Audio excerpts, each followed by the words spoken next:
Here we go. I don't know if this is how it's gonna start, maybe, but okay, here we go. Ooh. Gotta start with the KingSammelot backflip. Yo, what's Yeah! up? Way channel. How you guys doing? Yeah. Okay. Let's sit back down. Let's sit back down. Alrighty. What a start. Yes, sir. I'm so excited to be here with BenCar. Not just Car, not just Ben, but Car Ben. Come on. Oh my god, the Carbon, yes. Dude, everybody says that. I think it's Carbon. awesome. Wait, Carbon. Wait, Carbon. Carbon. I just thought about that. Like, like the periodic table? Yeah, my carbon footprint got exposed recently. That's crazy, bro. Holy. Well, man, I'm so glad to be here on The Secret Way. My brother is a massive fan of the podcast, and he said it is so exciting. My brother's asleep. He said, be as loud as you want. So you better stay asleep. You better stay asleep. You better stay asleep. No. He said I can be as loud as I want. So Tell him I said hi and that he's the GOAT. let's go, Marcus. Marcus, he says you're the GOAT. He probably heard that in a dream, so. Heck yeah. And with all of these, starting off, we're going to be asking the guests to introduce themselves to people that may not know them and however they want. Like, who are you and what do you do? Okay, so my name, as hopefully some of y'all know, is KingSammelot. In terms of who I am, I'm a YouTuber, streamer, and just like, I like to be friends with people, right? If you watch my content, I'd say the way I describe it and what I like to do is just involve as many people as possible, whether it's my family or my friends. And if it's Geometry Dash or another game, I'm just like, I want to have the chat involved, my family involved. I just like to do stuff with people. So that's how I would describe my content. It's also, been Geometry Dash and like lots of different games and competitions and different things. So it's kind of evolving. But yeah, I would describe myself as someone who just wants to hang out with lots of people and do so many things. As much as I love Geometry Dash, there's so many things I want to do. I always find myself in random places like Streamer University and Kai Cenat stream. I don't know how that happens at all, but I'm here for the ride. So my whole goal is to do everything that's possible. So yeah. Yes, dude. Oh my god, that is awesome. Yeah. I've screw it. We'll swear off like the first couple minutes. I fuck with that. Come on. He freaks with that because I don't swear, but I'm cool with that. He freaks with that. That's what I'm talking about. Sometimes I don't. I don't know. I just woke up. No, you chill. Yeah, I don't care if people swear, but I like that. Come on. Hell yeah. And as per tradition, the first actual question we'll always ask: are you mentally healthy? Am I mentally healthy? That's a good question, bro. Yeah, most YouTubers, I don't know. For me personally, I just did a community, not community post. I just did a Discord announcement actually like a couple weeks ago where I literally said I'm super stressed out. So in the past like week or so, I have not streamed just because like it is so hard for me. As much as like I just said, I want to do everything. Sometimes if I'm doing a lot at once, I then just kind of fall apart. So like, for example, I have a video I got to be working on right now for the 21-day stream I just did. And everyone's like, when is it coming out? When is it coming out? When is it coming out? Because it was like 2 months ago. But the reason I haven't worked on it is because if I had 2 months of free time, I'd be chilling. But it's been like, I have to go to California and then I have to go to like Las Vegas and then I have to go here and there. And then it's like, when I come back home, then I'm already drained from these things I just did because it's like things I'm doing with my dad or like my friends or stuff like that. And then for me, if I don't have just a perfect set of time, then I kind of like just get like this. But I know it's possible. Like it's 100% possible for me to lock in. It's just very difficult. So for me, mentally, I'm a little stressed right now because I feel like a lot of people are wondering where videos are and certain things. And I feel like it's gonna, I'm trying not to be too stressed because I know it'll all happen with time. Like this is a period of my time that I'll look back on as a learning experience for why was I so procrastinating. But I think I'm learning about it right now and I'm getting better every day right now. So that's the goal. That is a huge takeaway. And I relate to that. I'm also pretty stressed lately. right after we do this, I have to get ready for a trip, and then Okay. coming right back home on Saturday, and then Switch interview Sunday. I see. Okay. BenCar on the grind. Come on, the grind. The grind is where it's at, bro. That's what I'm Just talking stab at about. you. No, it's gonna be a lot the next That's 7 fun. days. Wait, where are you going? If you don't let me ask you. 2 hours north of where I live right now. Okay, so not too far. So you're like a little drive. Yeah, it's gonna be a whole family gathering for like my dad or something. Hey, okay, Yeah. some family time. That's fun. That's cool. Yeah. That's dope. Yeah, it was kind of scary at first for me. I've talked about it on stream, so like my smaller side of my fan base would know. So if anybody's curious, I've talked about it in our interview with me and Vix talking to each other as well. I won't bring that here because great vibes. I'm enjoying this. Like this is so much fun. No, yeah, all good, bro. No, that's hype, bro. That's dope. That's dope. But yeah, that's gonna be happening. So I will be fully back Sunday though, everybody. And this will be uploaded Friday. I'm gonna bring my laptop with. Sick, bro. Wait, Friday as in like tomorrow? Yeah. Oh shoot. Okay. What's up, Friday? Unfortunately, we do put timestamps, and I'm gonna have to put this time like timestamps will have to wait. Unfortunately. But Oh wait. Time. You're saying timestamps for the video will have to wait. like each question and what we talk about. Oh dang. Okay, so this timestamp part right now is what is this timestamp part gonna be called? Are you mentally healthy? Okay. Yeah. Wait, hold up. If you remember this, let's make a timestamp. Literally, I want you to make a 5-second timestamp from, let's say this is like 8 minutes and 15 seconds to 8 minutes and 20 seconds. You know what? I don't know what. Dang it! I thought I had something funny, and then I lost it. Never mind. You know, just you can put some timestamp. I don't know. Whatever. Let's just keep going. I'm gonna name it. Sammelot has a cool calendar. Sammelot has a cool. You know what? Sure. Or just ... Just put ... as the times. Just random. Yeah. So people can know that's the no. From 8 whatever this time is to like 5 seconds straight. Just call it like secret announcement. Most important part of the video, or just something stupid. People are like, I have to. What did he say? What did he say? And then they're just gonna hear me say this. I got a pet spider. Guys, you won't believe this.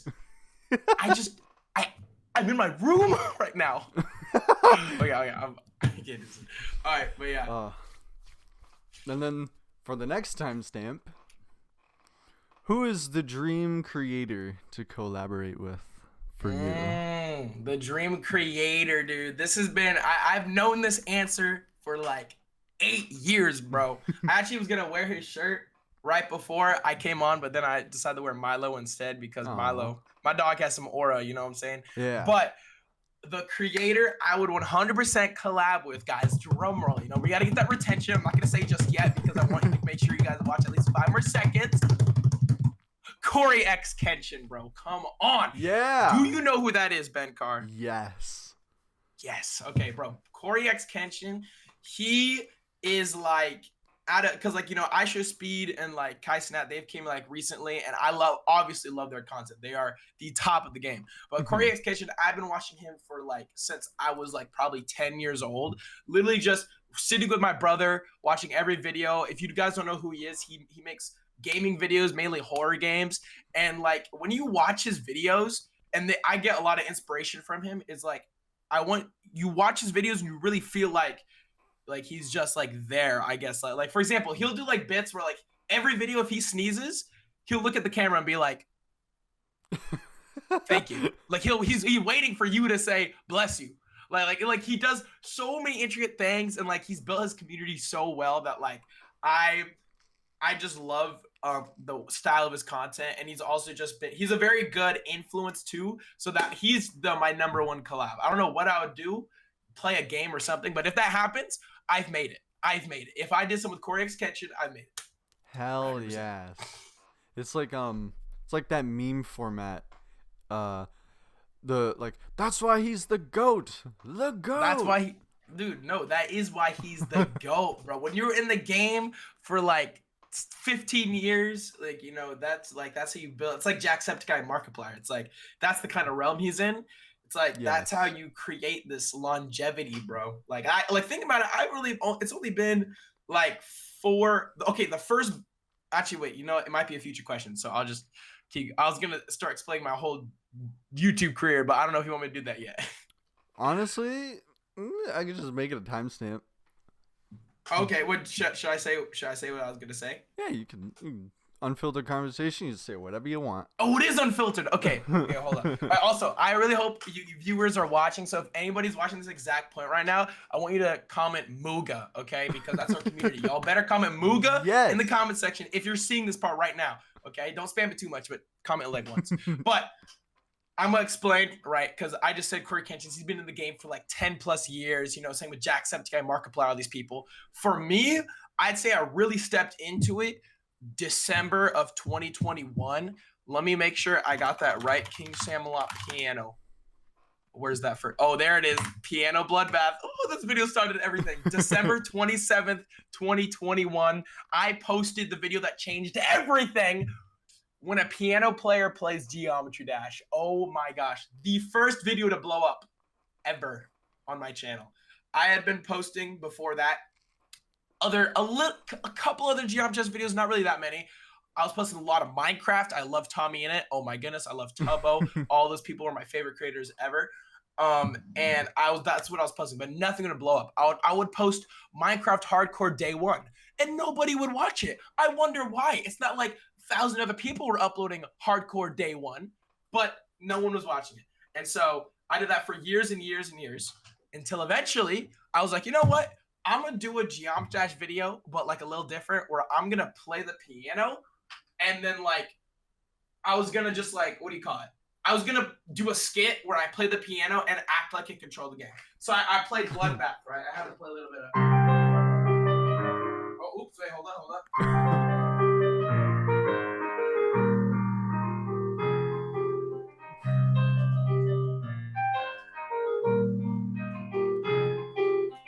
So you know, a little bit of Bloodbath. Also, did it pick that up? Could you hear that? Or yeah, no? I could.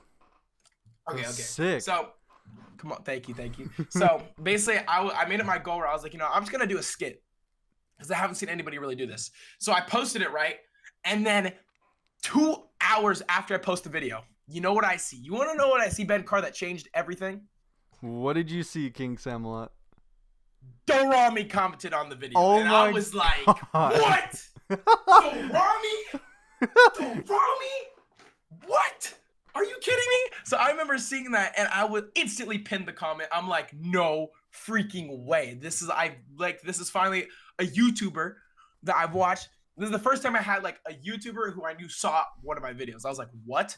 And so after that, the video started blowing up. It got like, I think 30,000 views in the first day. Keep in mind, I was only getting 100 views in a day before this, every time I posted a video. Yeah. So after I made this video, every video I started posting after just skyrocketed, and it just was going insane. Even videos, because after this, I wasn't only posting GD, I was trying to post like other stuff. I think I posted a random Five Nights at Freddy's video, but it all would just do so much better than previously, just because my channel just had the skyrocket. So I just kept evolving with my content, and it just started snowballing. I don't want to go too far into it because maybe we'll talk about it later, but that's basically how it started. December 27, 2021, piano player plays Geometry Dash. That's how it started. Damn, man.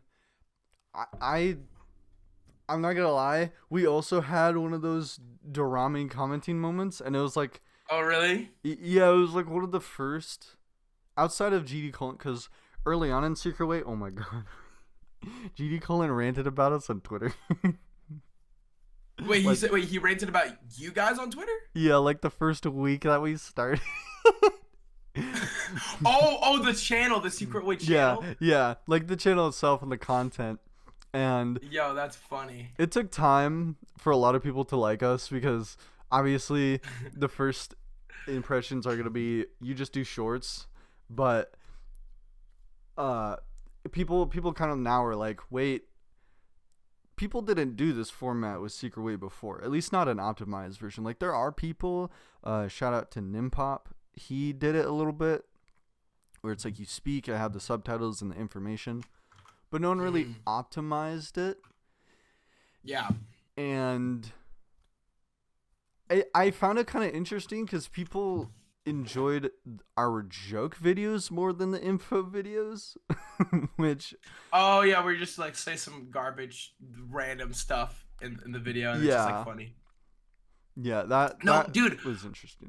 Because I knew when the channel was first created, I remember Vixios told me, and I was like, I watched the video. I think I need to go back to the first short because I remember as soon as the channel got created, Vixios sent it to me. Yeah, wait, was it the first JUMPSCARE play? Was that the first video? Yeah, September 1st, 2024. Yeah, and I noticed that bro was like purposely spelled one word wrong or said something wrong on purpose on each video, and so that everyone would comment about it. Like I think Novel Boy, he didn't say, he said he said Cobble. So I remember watching it. I thought it was funny. I thought it was pretty smart strat. But I saw it and I remember thinking how people probably wouldn't like it. But at the same time, it's way better than a lot of the GD Shorts content that we do see on the platform. Like it's way better than clicking Mr. Beast, Mr. Beast. Like, come on, it's better than that. So I think now I like. Yeah, it's bad, bro. It's on the same levels as Steal a Brain Rot, bro. Like it's pretty bad. So I'd say y'all's shorts. I'm not gonna lie, I don't really know what position you guys both do. Does Vixios make the shorts and then you do the podcast? Like, how does it work? Honestly, it's kind of just whatever at this point. Like, we do have an editor. Sometimes I chime in for shorts, sometimes Vix does. Like, him and I have this skill. Whenever something happens, 20 to 40 minutes of time, we got to short out right after it happens. Dang, so you're just on it, bro. Yeah, Flame Wall. I want to say I counted. It was like 17 minutes. After he beat it. And I also made a pact with our editor. I'm going to try to get 2 shorts a day, November to December, because boosted revenue. Oh, dude, come on, get on that Zach D Films type of grind, bro. Come on. Hey, I know everyone watching this be watching at least a few Zach D Films shorts. Yes. Zach D Films is the GOAT. Dude, you want to talk about editors, bro? He has probably a whole production team making those freaking animations of people dying, bro. I'd be clicking a video, it'll be like, could you blend a person into a football if you crushed all their bones? Let's find out. And then it's like, hypothetically, if you melted all their bones and all their skin, they would turn into a human-sized football. And it's like, wow, that is so cool. And then I'll show my mom. I'll try to show my mom. She'll be like, she'll look away because it's a guy getting crushed by a hydraulic press or something. Like he has slowly become more graphic. Like it used to be like teaching you how to steal, which is already crazy. He'd be like, if you want to get a vending machine item for free, stick duct tape onto the dollar bill, stick it into the vending machine, then take it back out. But don't steal, guys. I'm not promoting stealing. And then the next video is, back in the day, they used to kill people by plunging on. Like, I don't even know what happened, but the videos are better. They're getting a lot better. I like them. They're cool content. So. Zach D Films. Is that first one a real one? Where it's the football? Yeah, no, I was like, I watched that twice actually. That's why I was so into it. Last night I saw it and I was like, this is really cool. It's just a guy. Well, I don't know if cool is the right word, but it's just, you guys can find it. It's a guy getting compressed. It's very graphic, but then he says you could turn him into a football if you took out all the water because you can't compress water, but you can compress human bone and skin. So like, okay, it's too much. You guys. You can go watch it. But yeah, good stuff. Oh my god. And we ask everybody this. I guess you probably kind of already went into it a little bit, but you can break my heart. What is your brutally honest opinion on Secret Way? Oh, on Secret Way. Ooh, my brutally honest opinion. Okay, I'll tell you my brutally honest opinion from, what do you call it? From before to now. So when the channel was first made, I thought Vixios was gonna bring in some absolute garbage. I was like, after the first few shorts, like I said, I saw how people could not like it, and when I saw it, I was like, man, this is like wait, is it AI voice in the videos? Yeah, it's all been an AI voice. We've Okay. occasionally had our friend, his name is Socks Apollo, where he's like, Ton 618 is not the hardest level. Yeah, so when I first saw it and I saw the AI voice, I was kind of a little bit. I was like, man, this is a little dookie. This is a little money grab. Like, come on now. This like I did think it was a little like whatever. Just because for me, I used to have a thing against shorts. Now I'm a little. I don't care as much about it, but I used to Yeah. like hate shorts and I never posted any shorts on my channel. Because I saw everyone who posted shorts, it was always garbage content. But then as the clips kept being made, I realized I felt like the shorts that y'all were making, because I'm like scrolling on the side because like I'm trying to remember which ones I saw before, but I started to realize it's like different shorts. Like instead of it just being like some brain rot, it's like people who play Geometry and don't play can like learn about the game through Yeah. the shorts. So it's like for me, I started to be like, you know what, it's not that bad. And then y'all started posting some long form content, not too much, but y'all posted like the first long form videos. Like, oh yeah, I watched the player that nearly died, the one who was like the player Yes. that nearly died video. I was like, you know what, that's some cool content, because I feel like y'all are making Geometry videos in a non-Geometry Dash way. So it's like a lot of people that make Geometry videos in a way that like makes a GD person click. But I feel like it was, at least that video, it felt like that type of content that I would see on a general video. Like for example, the the the race that made this person nearly die. It felt like a video that didn't have to just be a Geometry player. Like if it's like if a video came up that was like the Minecraft player that almost died. It just felt very Yeah. broad where anyone could watch it. So I felt like that's the perspective I like of the shorts and some of the long form content, is that it feels like a lot of people can click on it and be like kind of interested in like what is like what's going on. So yeah. Yep. Vix is really good at that, and he's really good at teaching me how to be like that as well. Where it's like, I know a lot of the people who are kind of like quote unquote secret way clones, they usually don't go into detail. They just kind of say, for example, if they're mentioning travel levels, or like lonely travel by funny game, like we will say something like an old level from 2.0 Yeah. called Lonely Travel was created by a old creator named Funny Game, and we try to package it to where it can be shown to more people outside of the GD community that could possibly be interested in that kind of stuff. Yeah. And he kind of he gave me a little bit of flack for it when we first started, because he was like telling me like, oh Ben, when you script write you need to start like giving details about some of this stuff, because he doesn't know anything, but I knew, like I had this wealth of knowledge related to GD because I was just so like, I love this game. I can't, Yeah. like Geometry Dash. Great. Yeah. It's a good game. It's a good game. I have to say it, bro. It's the greatest game. I don't. Ooh. It's for me. It's like a Come tie on. between GD and Gary's mod. Like those games. Oh, Gary's mod. It's just sandboxes. My top three are sandboxes. So like Minecraft as well. Number 3. Yeah. Hey, come on, Roblox though. Roblox. Come on, steal a brain rot, anybody? Bro, Garden? I unfortunately didn't grow up with Roblox. I missed out. No, you're good. I a little bit grew up on Roblox, but I usually do if it's like stream content or like some random game. But Geometry Dash is goated. Come on, bro. Come on. Geometry Dash. I would like to see somebody fight me on Geometry Dash being the greatest game, because we can do so much with the editor, and it's so awesome. It's insane. It's crazy.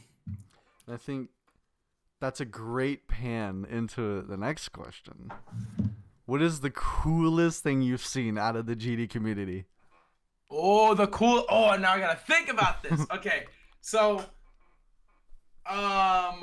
let's see, the coolest thing. I won't lie, the coolest thing that really made me like realize how, I think it's gotta be after we did the Geometry Dash rap because Mhm.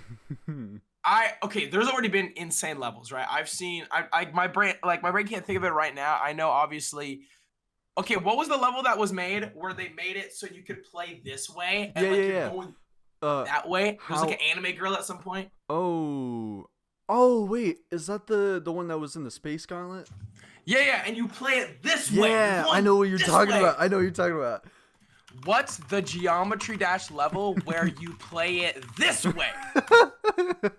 Yeah, it's in the Space Gauntlet. It's either, I want to say it's the first level because it won the competition. Amplitude, boom! Yeah. Google won't let me down. Come on. Yeah, that level's crazy. It's the level where it's the three, and also just people are getting way too good at parallax and all that. So now it's like when you play level, it literally is shifting. I don't get how they so good at it, but that level blew my mind. There's a lot of levels that blew my mind. Like what? Like Spunix is the GOAT.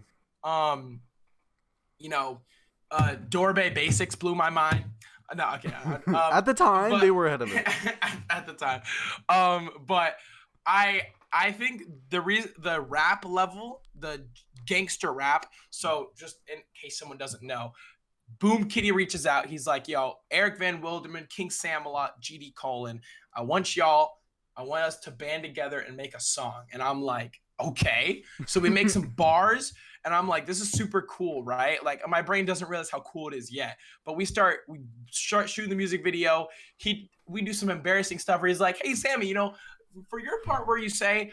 I hit a backflip and I stole your girl. I want you to go up to those two girls and ask them if you can put your arms around them for the music video. I'm like, you know what? Sure. So I had to do some awkward stuff to get that music video done, but it went really well. So we got all the shots we needed, got me out of my comfort zone, all that different things. But after we shot the music video, I already thought it was so cool how the community banded together to kind of like make that, like Boom Kitty and like I gotta be a mix of like EVW and like Colin, right? I'm like, this is super cool. But then the level, that's what blew my mind. These guys, his name starts with a G. I got it. He made my part. What's his name? Come on. No. Gangsta GD rap. Come on. Who made my part? His name starts with a G. I know your name. Their name is No. Oh, yes. Gallo Fuff. I'm probably saying it so wrong, but Gallo Fuff, bro made my part, I'm pretty sure. And that level blew my mind because I was like, it was maybe it's not as visually as crazy as Spunix's what and different things, but the amount of little details it had to my community, EVW's community, Cold's community in our parts was so cool. It blew my mind. Like when I was playing the level, and then you're playing my part, you see me do a backflip in the level, and then it zooms out into Twitch chat. Dude. That was the coolest thing ever. I don't know if you remember that, but you're playing the level, and it zooms out, and then you're playing in the Twitch chat, and I was like, what? Oh, and I do remember that. Yeah, and I was like, bro, like I didn't even tell them about any inside things to put them, but they just put like my whole YouTube journey throughout the level in little bits. I was like, this is so freaking cool. So I feel like that level blew me away with Geometry Dash because it made me realize that like you can have a game, you can have the coolest game ever, but it's the community that really puts it together. Because how can you have these creators who are already passionate and making something cool, but then put all these inside things about you in the level? I'm like, this is real. This is real, bro. This is insane. So that level blew me away. Oh, hell yeah. That was sick. And Funhouse by Ray for that level. Oh, Fun. I need to check that out. Yeah, that's a pretty cool level. But GD Gangster Rap, that level has a place in my heart because, I was in the song and I thought it was very cool. So yeah. Oh my god, this April 1st in the GD community was amazing. Wait, I'm trying to remember what happened. What happened? I literally can't remember. Well, the GD Gangster Rap was when that came out. out. Oh wait, GD Gangster Rap was April 1st. Yeah, that was April. God. Well, that was April 1st. It was our first ability to have an April Fool's thing as well. And we had April Fool's short. We live streamed Vix getting a heart rate of 297 and then like fake dying like of a heart attack. And we made that a short. How did I miss this? And I got 5 million views. What in the world? New heart rate record 297. How did I miss this? My goodness. And then there was also other stuff. There was like some diss track thing that was so terrible, but it was so good. I forgot who made it. I would have to. Dang, it must have been a little. If you can't remember who made it, it must have been a little. It was like, I mean, I can visualize the video in my head, but I can't like play the audio in my head for some reason. That's funny, bro. Oh my goodness. Yeah, April Fool's. It's Fire Day. I swear I did. Oh yeah, I did like a stream prank too. I did a little stream prank. I like did a pre-recorded stream where like my dad died and stuff like that.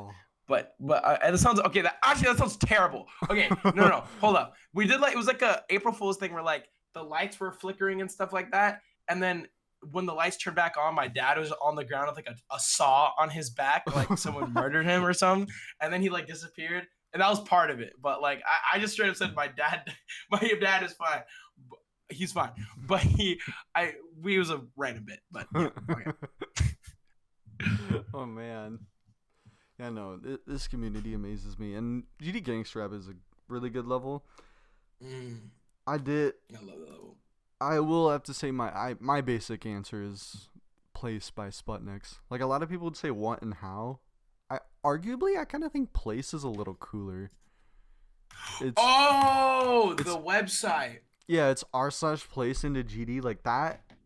And it got rated. That was freaking dope. It getting rated was the cherry on top. Oh, it got rated? I didn't know that. Yeah, it's like that level is top freaking 900. Dope. That was what's funny. What I hate is that sometimes I'm so detached. So the first one I totally knew everything about, but when he did it the second time, I actually was not involved, or I may have just been busy, but I did not know anything about the second one. I just know though. I know what he did though. I just know it's crazy. So. Yeah. The r/place is insane. Yeah, it was really cool. And you talked about the GD Gangster Rap being the coolest thing. And now, in your opinion, what is your best and worst, if you can think about it, freestyle mashup that you've done for GD? My best and worst freestyle Oh no! Did someone ask this in the comment section? Yes. This is a fan question. Gosh. And I thought this was really good. Dude, okay, this is what's crazy about making mashups for like 3 or 4 years. I don't even know if I call it mashup. I just call it screaming into my mic over it like a song. So what will happen is I will play a level that has a song I haven't heard in 3 years, and I'll be like, oh chat, this song is so good, let's listen. And then suddenly I start hearing I'll be like, who's singing on this? Like, I would forget that I made it like 3 years ago. It'll just randomly come back up. Like if it's, for example, like Prismatic Haze. I think, or unless that's the name of the level. There's a song, Red Haze, Prismatic Haze, something, and I'll play the level. I'll get ready to practice Extreme Demon, and then next thing here is and I'm like, bro, this is like 3 years ago. I do not remember this at all. So best one, I think it might be At the Speed of Light, because that was like 6 minutes straight of just like Paul's going at the speed of light. Everybody knows that Paul's going. Everybody knows because we know. And so like that one is just I don't know. And then I played the level like on stream. I played Bloodbath recently, and people noticed that 3 years ago the chat went crazy because like there's a part where I said he's on planet something 67. Like, and I said that 3 years ago. God. And so every time I play that part in Bloodbath, the chat starts spamming 67 because for some reason I said planet 1367, and like the chat is so stupid. So that At the Speed of Light might be my best mashup. If you guys want the mashups, I don't know where they are. I think they're in my Discord somewhere, so I guess that's where you get them. But also there's like a song radio thing on a mod in Geode. Jukebox. I didn't know about that. Yeah, Jukebox. And my brother was like, I think he said my songs are on the Jukebox or something. I don't know how it works, but I think he said somewhere on some of the jukeboxes somehow. But yeah, I'm trying to think. There's that one. I'm trying to think like if there's other ones that I think of, because I've made like 100 by this point. Like, no, probably like 200. Let me see. Okay. Killbot. That one went absolutely insane. That was, your ears will die if you hear that one. The Nelv one. Okay. Okay. I literally have the list of all of them. We got the Nelv, the Yatagarasu, Explicit, NK Into the Light, Beginning of Time, Red Haze, F77 Let's Stomp, At the Speed of Paul, the Ultimate Mashup, Ballistic Funk, 9 Circles, Freedom Dive. Oh, Freedom Dive. That was crazy because that's like 5 minutes straight. Yeah. Polychron. I think that's Omicron. The Golden Remix.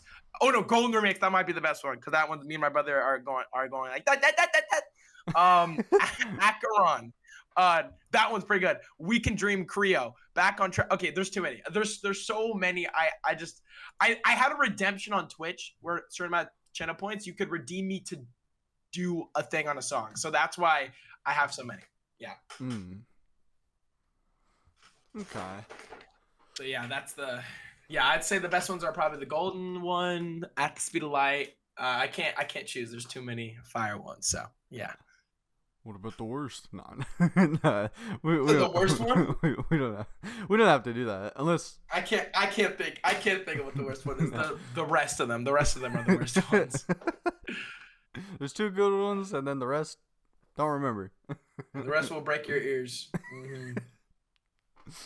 We'll go back to you talking about how you were describing your come up as a YouTuber, but what was the inspiration to starting YouTube for you?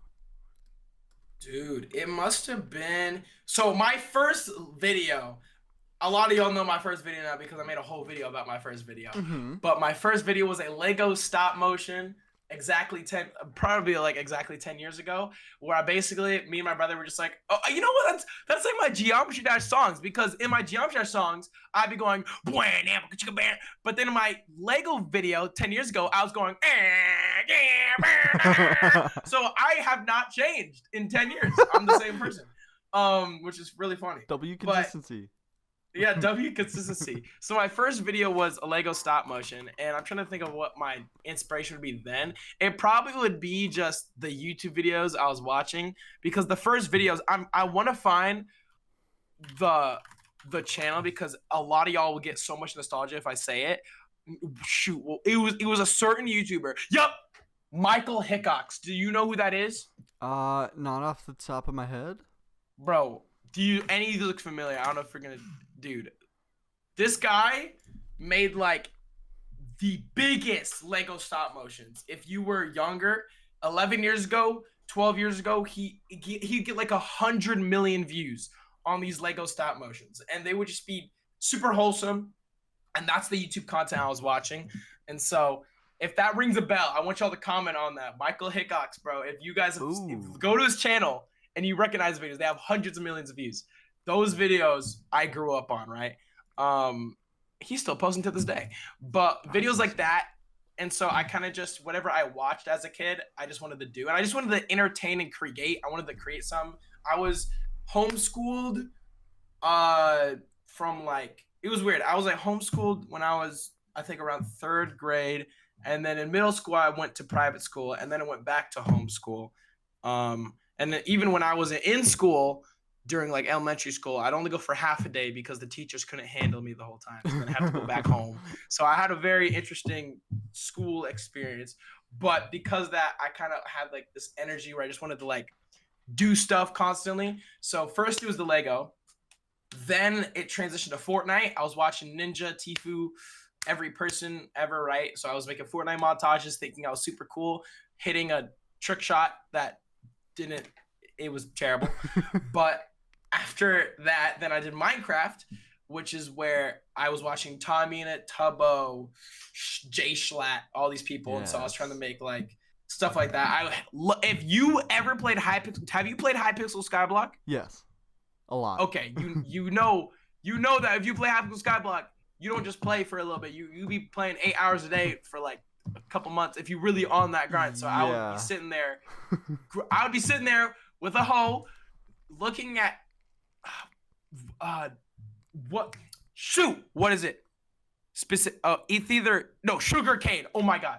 I would spend 10 hours 5 hours just placing blocks for a sugarcane farm, and then spending hours mining that sugarcane farm. Like, why did I play this game? If y'all still play this game, it is so, like, it's like World of Warcraft. It's like, it's melting my mind. And so that was rough. I had a good time playing that game though. I played it for a while. YouTube rank was always a dream. I was like, there's no chance I'll ever get YouTube rank on Hypixel. But I watched YouTubers like Tommy in it and Tubbo. That's how I started on the Minecraft. And during that time, I only had like 200 subscribers. Like, I could not gain any subs. I would post a Minecraft video, and then I'd post one that I think would go fire. You know, I'd make sure to add the anime speed lines on the thumbnail so it had to get views. Bro, I cannot believe I would spam anime speed lines on every thumbnail because I thought that would means it would blow up. But no, that does not work. Do not put anime speed lines in your thumbnail. And so each video would get no more than 300 views. And this was over the span of like a few years. But in the end, y'all have to remember, like, it sounds depressing when I talk about it. But back then, it's like, you're just doing it for fun. Like, you're not fully focused on the views. Like, right now, when I think about it, I'm like, dang, that's like sad. But back then, it's like, you're just having fun. And that's how I think you should always have the mindset as. And sometimes you don't. And I feel like that's what happens with YouTubers. And so for me, right, I was just posting, having fun, posting. So if something did get, oh my gosh, this got 2,000 views, that'd be awesome. And maybe I'd get like 3 subs. And so after the YouTube journey of Minecraft, I probably had like, I think I got up to 1,000 actually, because I made a video called Money Making Method, the bread method, 5 million coins an hour. And it got like 30,000 views. And that was that was the turning point for streaming. Because when I posted that video, making how to make 5 million coins an hour, that video got 30,000 views, and I told everyone to join my Discord. And so I got like, that was the first time I actually got like 50 people on my Discord, like the first like 50 people. And that's when I actually had like a community. I'm like, oh my gosh, people in my Discord. And so I started streaming Minecraft, a Hypixel. I think it was YouTube streams, and I didn't do face cam yet, because I had a lot of anxiety during this time. Like, I didn't want to show my face or anything.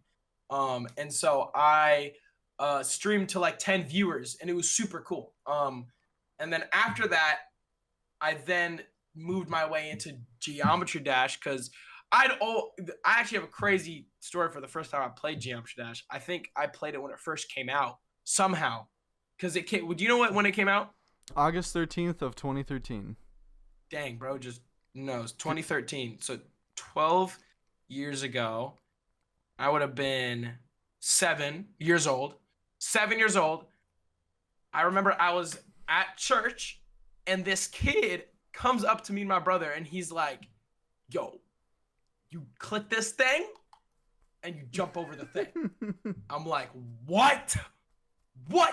And so I'm at church. I swear I was like 8 years old or something like that. And so I go on, and I still have it ingrained in my brain. I remember the first attempt ever on Geometry Dash. I got to 26% on Stereo Madness to that jump that hits everybody right before the ship. On my first ever attempt at like 8 years old, I swear I got to that first attempt, and then I like never played it for a little bit after that. So I got that far, and I was like, no freaking way. And then I begged my parents to let me buy it on like for $2 or however much it cost, so that I could play the full game. But yeah, that's when I first played Geometry Dash. So I'd already grown up with it, but Minecraft was the main game. But then eventually started transitioning. I think is when I started playing like Aku in different levels, where I was like, you know what, I'm gonna make a whole GD video. And then that's when I made the piano player video. And so then after that, that's when it exploded. So man, I yapped for a while, but no, you're good. That's a good chunk of how that all happened. Yeah, you were a natural in GD into that. I was a natural, bro. 26%. 26%. First attempt. I think my first attempt was probably down at the little staircase. The staircase. That's a scary one, bro. Come on. Not knowing I can hold the button. Dude, I had the skills from like Jungle Run. Wait, no, it wasn't called Temple Run. I said Jungle Run. Run. Oh my god. Similar. Temple Run. Just any kind of. It's very different, but you know, I had the swiping skills. the swiping and clicking the screen skills. So Yeah, the timing, I had the timing. yeah, I garnered those from Subway Surfers. Me and my sisters would Oh, always try yeah. to one up each other with score until one day I remember we couldn't get past 1 million for the longest time, and then I just like swooped them both out with 1.4 million, and it took them so like I think they just stopped playing because like I was the child with the bro. iPad playing Subway Surfers, and they were like Nah, doing bro. school, worrying about other stuff. 1 million is like, nah, bro. We're good now. You have it. That's all you, bro. 1 million is crazy. I need to get 10 million next. Oof, 10 million, bro. That's insane, dude. Oh my goodness. Oh yeah, another game. I'll say it really briefly. If anyone remembers the name JellyCar, that was a game I grew up on that they took off the App Store. That game was so legendary to me. If JellyCar, I'm just that's just I'm not gonna that game is the type of game where you made sounds, and so if you play the game right, the game starts with a guy. You're driving a car, and it's oh my god, that's the reason why I made the reverse video. Okay, because there was a game. It was a game called JellyCar where it's like any normal like driving a car through obstacles game. Yeah. Except everything is sound effects. So the creator of the game made everything with his voice. So driving the car is, and then if you hit something, it goes doink, and then blunk, blunk, and it was all his voice. It was the most creative game ever. And then I realized that's why I made the reverse with my voice and everything. Oh my gosh. I didn't let that click. But, We're learning new things. That's crazy. JellyCar. You guys should look it up on YouTube. There's probably early videos of that game. I think they re-released it like 10 years later. But yeah, cool game. Oh, that's funny. Yeah, my brain just remembered that. I was like, oh my gosh, that's makes a lot of sense. Yeah, no, sorry. I really should have gotten sleep before this. Oh no, you're good, bro. Actually, I was gonna say I'm with you, but I got a good night's sleep, so I'm sorry. I was stupid. Do you know TCD? Yes, I know TCD. They be talking about doing something with me. I might do a little bit of something. Doing a little bit of something. They talk about that with me too. But not. Yeah, no, I like that. I like it. Group channels. I could never do it, but they're killing it. They're killing it.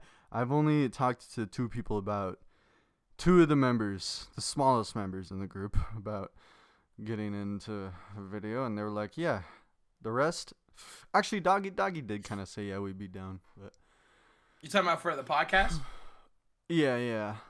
Or me getting into a TCD video. Into a TCD. I thought it would be funny to kind of take the Secret Wave format and get them all together to like talk about secrets with each other and kind of like make them say stuff about each other. That's funny. Just cause drama and cause the group to split up. An unfiltered debate with TCD. Unfiltered debate. That's fire. Let's get some controversy. There's not enough controversy. We need more controversy. We need more controversy. Come on, TCD. I know, Connix. I know you can spark controversy. Denny. Come on. I know you can. Isn't that the guy? Wasn't that the VSC guy? Oh yeah, Connix. he can't beat like top 800 extreme demons fast, but he beat VSC.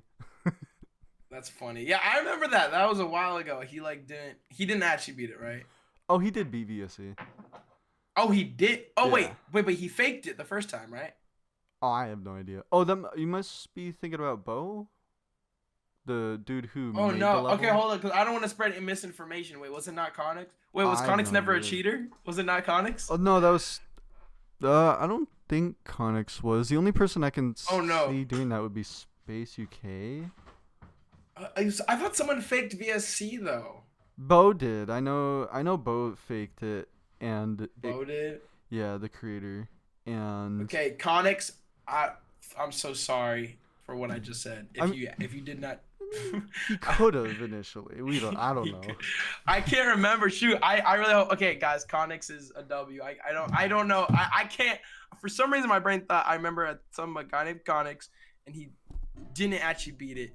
But maybe he actually did. You know, like good job. That level's hard. I can't. Dude, Connix is gonna give me a big kiss when I tell him, yo, You were mentioned in the KingSammelot interview. And then it was be like, how was I mentioned? Oh, he thought you were a cheater. Dude, he uploaded a short. Oh, him and I have beef. It's just so. Oh my gosh, we have beef with everybody now. Yeah, I do have beef with everybody. Everyone either hates me or loves me. Hey man, when you're carbon, bro, some people love you, some people hate you, bro. Yeah, they either see me as carbon dioxide or carbon monoxide. That's fire. No, that's true. That's crazy. That's crazy. Yeah. I have a way with metaphors. That's tough. No, that's fire. I just know my fan base is gonna give me like crap for saying stuff like that. Carbon monoxide or carbon dioxide.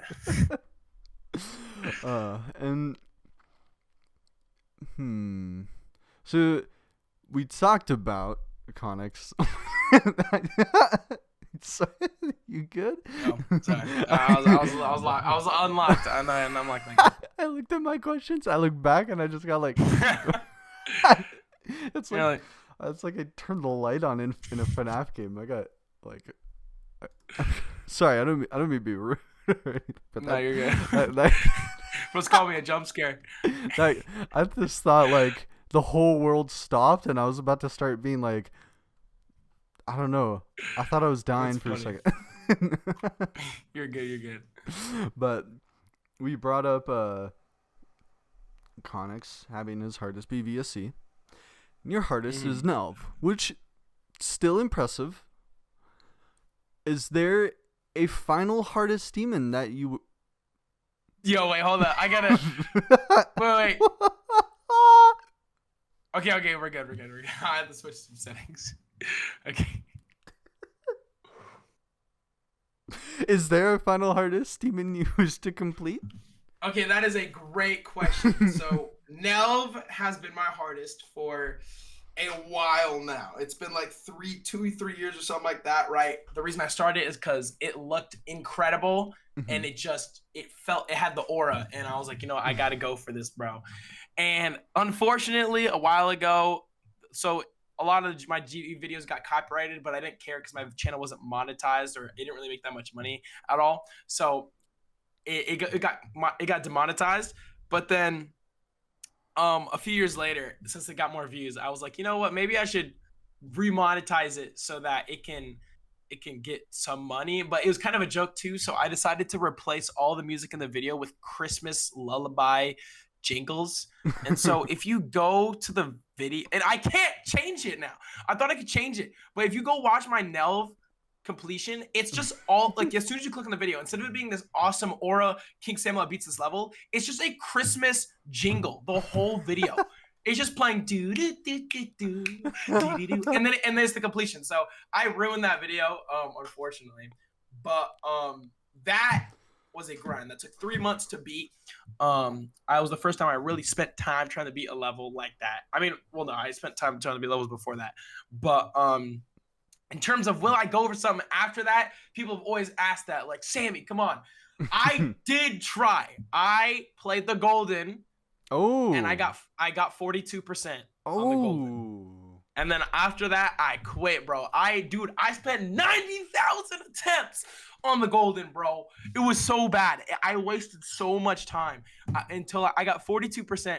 And I realized for me at that time that I just didn't want to be like a top player, bro, because like the amount of stress on trying to play something like that, but also the type of level, like I didn't realize that difficulty changes for each person. So the golden might be easier than Tartarus for someone, and Tartarus might be easier than the golden for someone. Because for me, the clicking of the golden, bro, it was too fast. Like my finger like would have spasms. Like I would be like, yo, chat, look at my finger, and then like this would be my finger.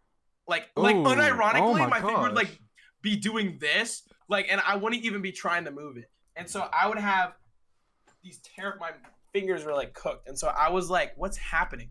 And I realized it was just because I cannot do that for a while. So I think the reason Nelv worked is because it did have some fast parts, but majority of it was just being good with like the timing and stuff like that. So I realized that if I was gonna go for a new hardest, it had to be a level that wasn't like super fast clicky, even though I like fast clicky levels. Yeah. And so I think I looked for a while. I also played Tartarus for a while. I think I got 31% like 10 times, and I could never get past 31%. I was just trying to grind super hard levels. And honestly, after a while, I just realized I don't want to go for something hard. My brain then became just content, right? I was just like, you know what? I just want to be a content creator, you know, post piano player videos, voice control. Now I'm posting a lot of other stuff that's not GD. Like for me, going for a new hardest, it just is not the path I want to go down because it's super dope. But like for me, right, I want to do stuff that's not even JUMPSCARE, and I feel like I'm spending all this time beating like a new hardest. Like it doesn't align with what I want to do. So I don't think I'm gonna go for one. However, if the sequel to Nelv comes out, Ooh. then there's a chance. Because I remember when that was announced, I was like, oh my gosh, and the layout looks incredible. I might go for that, okay? But I know the guys, I think his name is Max, he's been building it up. And I would actually, if that level gets finished, I would happily play that and potentially try and beat it because it looked very cool. I don't know how long it would take me, but for me, I just have some for levels that just look cool and have just aura, Yeah. you know? So like, I don't know, that's just me. So I'll go for a new hardest only if it's the Nelv sequel. Yeah, and because only for the sole purpose that my goal is not to be a top player. I just want to. I know Vortrox is on that grind right now, but for me, 100%. I want to just do everything. Like I said, I want to make GD content that's fun, rage games, horror games. So I'm kind of just I can't be beating stuff that's too hard right now. But yeah, Yeah, I get that. I did stupid, still doing stupid, jump into Zodiac. Oh wait, your hardest is Zodiac? Oh no, I still am jumping. My You're still trying to beat Zodiac. Yeah, my hardest. Wait, what just happened? was that a real cough? Or was that a cough into it? I didn't hear anything. No, that was me trying to be subtle. I was R farming and I failed. I didn't know. I knew you were trying to do that, and I could not hear anything you said. I said Cataclysm. It's a little embarrassing. Oh, your hardest is Cataclysm right now? Yeah, it's a little embarrassing to me when I say I'm jumping from a top 1,000 to a top 100. No, that's kind of tough though. Wait, hold up. Now, what's your best percent or run? 37% currently, and then oh shoot, 56 to 92, which was recent. 56. Dang. Okay, wait, hold up. The jump might be real. 67 to 100 a couple times, but not on stream. I died at 98 like an idiot one time. And I thought it was like around 63,000 attempts. I had a random copy with 7,000 attempts. Just Bro. sitting. I didn't even know. How many attempts total? It's like 72,000. Dang, bro. Hey, I mean, those runs kind of justify it, though. I feel like it might be possible, bro. That's insane. I'm not going to lie. Zodiac was, for a few weeks, I think it was more like just 1 week. I was like actually contemplating doing that. And this was like a month ago. I was like, I want to practice it just for a bit. Like, not to like really beat it, but just see how far I can do. And the best I did like 66 to like 95, or I think 98, something like that. So I did like a good like 30% of the level. But I just can't. It's just knowing I'm gonna be on this level for so many months. If I committed to it, I'm like I can't do it. So I just gave up. I kind of told myself. I told a bunch of people. Some people were telling me, "Oh, you got about a month or two." I'm like, after spring, somewhere around there. That's realism for me because oh man, I've been on this level for 6.5 years. Oh shoot! Yeah, when I first started, that'd be kind of legendary. When I first started, my hardest was sidestep. It would have been the biggest jump at the time. Bro. And that's what I really wanted. Sidestep is crazy, bro. Yeah, oh my gosh, I was. That's insane. Sidestep is a good level. Zodiac. Oh yeah, one of my friends, Wumba, he's a big Minecraft YouTuber. I didn't realize he played JUMPSCARE at all, but then he was like, yeah, bro, I sidestep. I'm trying to beat that right now. I'm like, what, you play JUMPSCARE? And so he beat it recently, and he was pretty happy. So that's pretty dope. And it made sense to me when I did sidestep to Zodiac because I don't think people realize how kind of similar those two levels are based on their gameplay. Like, the choke points are a dual ball in each level. Oh yeah, that Obviously, dual bot like in the middle of Zodiac. Yeah, that yeah. part's a little goofy. Starts off slow cube. I know a lot of levels do that, but I can't really visualize sidestep in my head anymore. But I can only visualize that dual ball. That one really sticks in my head. Yeah, no, I But feel you. That dual ball is different, bro. it is. But yeah, no.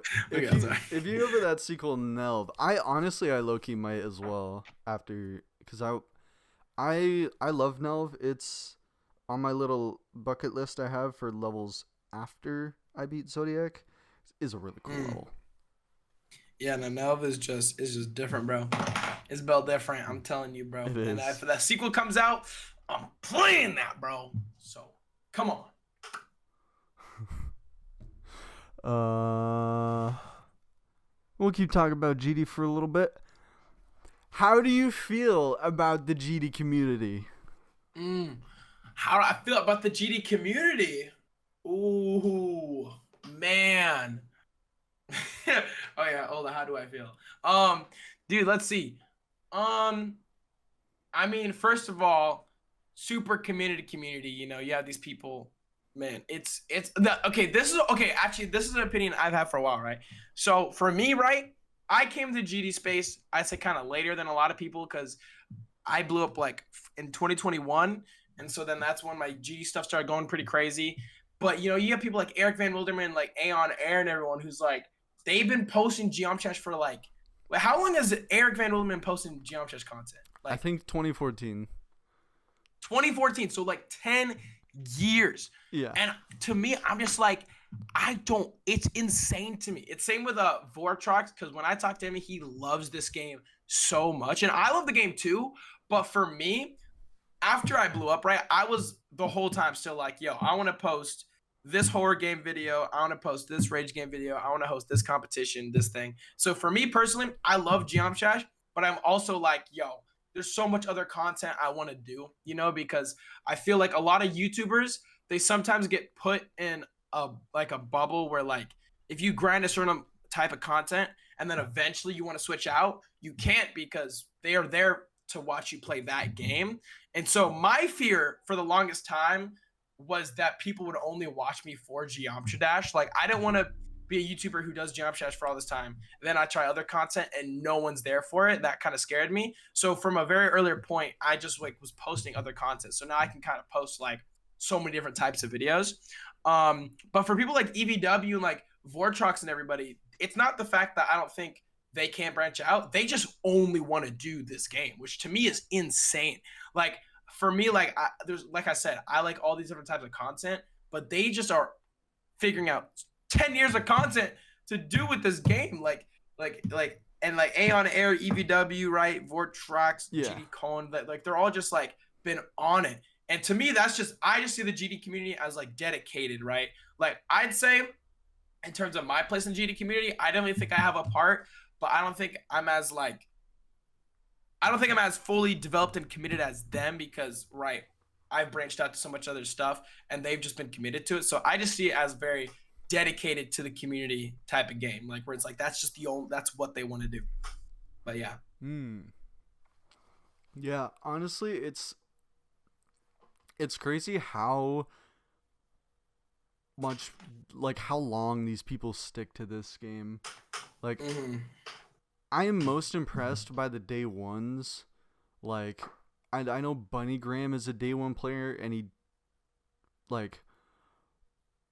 beat Limbo or like verified it when it was like top 10, and I know Diamond Splash, he's been a top player since Oh, you're talking about 2016. B Graham? Or B Bro's Graham, name? yeah. Oh wait, is Bunny Graham how you actually say it? Bunny Graham was like a previous alias, I'm pretty sure. Oh, dude, I remember B Graham. I love B Graham so much, bro. I remember watching bro do Limbo. That was so much fun. Yeah. That was generational. Mm-hmm. Oh, what a good level. I remember So fire. the hype for that. Oh, I think personally I got really lucky getting out of the GD community right before and after Space UK was hacking. I don't know how I dodged that so hard. That's crazy. But all I did was come back for one day when Slaughterhouse, Firework, and Arcturus happened, and then I just, like, I didn't know of Zoink's existence until 2024. Bro, Zoink is... Dude, what I'll never forget is how, because in terms of top players, I made my video a while ago, right, where it was, I tested the JUMPSCARE's best player, and it was Cursed. That's who I did a video with, because I don't... do you know what happened to Cursed? Does he still post, or maybe... Oh, he's still playing the game. He's doing this 9 circles level that's like a top 1, I think. I forgot what it was called. Oh, the subsuming Vortex. Yeah, that. Yeah, because I knew bro kind of disappeared and then came back. But at the time, right, I made the video with him. And then after that, Vortrox, and that video blew up respectively. They got like 3 million views. And then Vortrox, he's very smartly took the idea I did and I tested the best player, but with Zoink. And his video got like 20 million now. And I'm like, dang, bro. Zoink plus the Vortrox. I'm like, shoot, that's freaking crazy, bro. So shout out to Vortrox with this 20 million view video. I'm very proud of you, bro. Good stuff. He's very proud of you, Vortrox.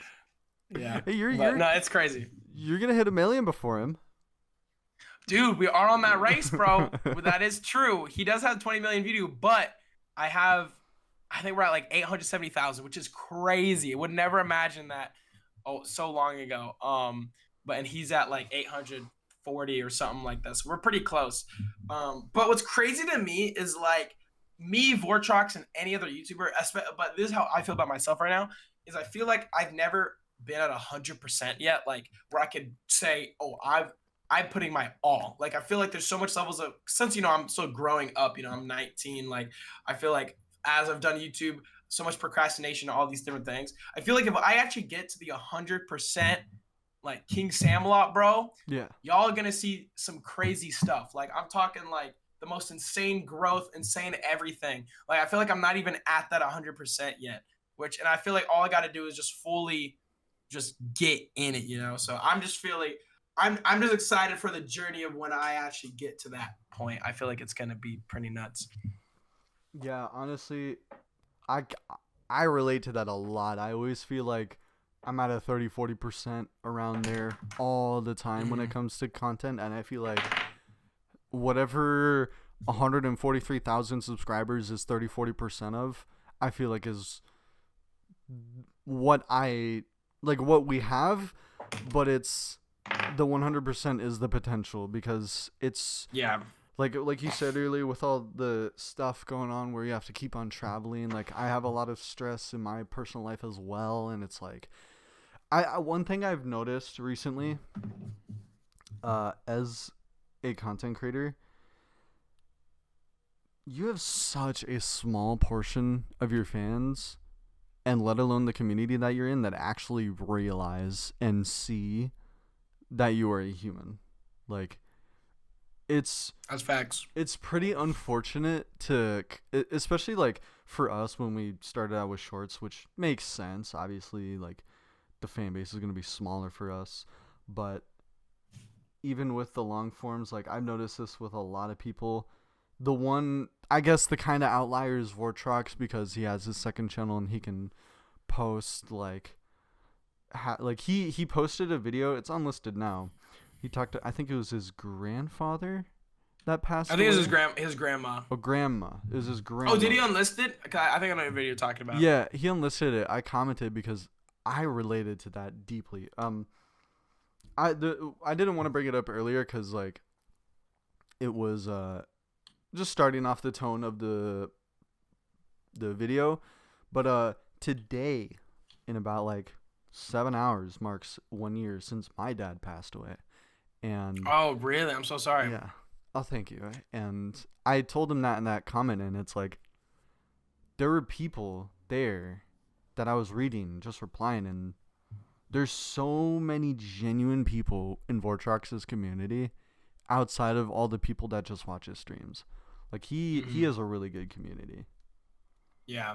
And like The crazy thing about that is like with you and like Vortrox is what I admire so much is y'all's ability to like push through and just like keep going, right? Because like obviously you gotta mourn and like I personally haven't gone through a loss that's like very, very close to me. I've had a couple relatives pass, but I mean, it feels weird to say, but it's like I saw them so rarely that when they did pass, I was sad. I was very sad, but Yeah. not at the level of someone I see all the time.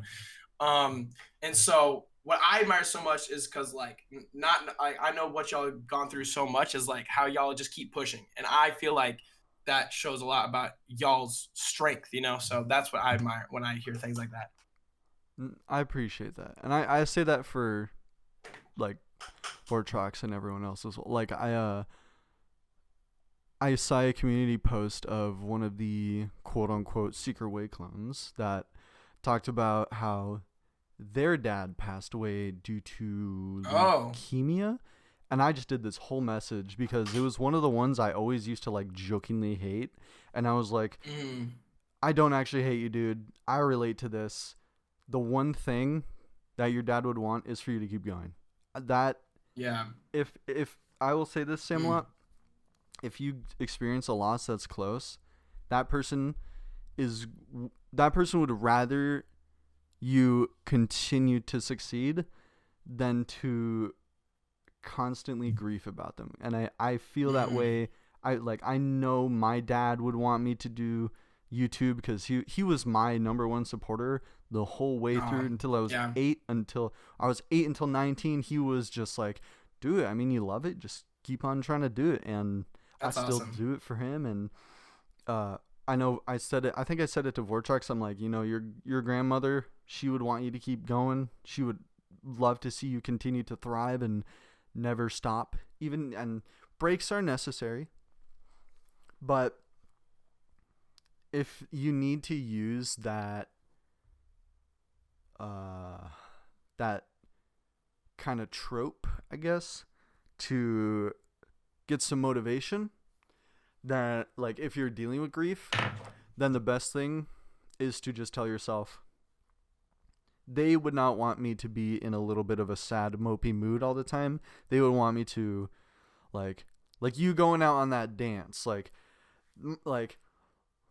your family would be looking down at you and being like, that's my boy. Like that's Like, come how on, that's about that's yeah. how I feel about my dad. Like Mm, I just feel like when I hit 100K and the plaque arrived, I just kind of like my family has been talking about how they've been getting signs lately, like after my dad passed, and that was the one time I felt like I got a sign from him when I got 100K and I got the plaque, because that's so awesome.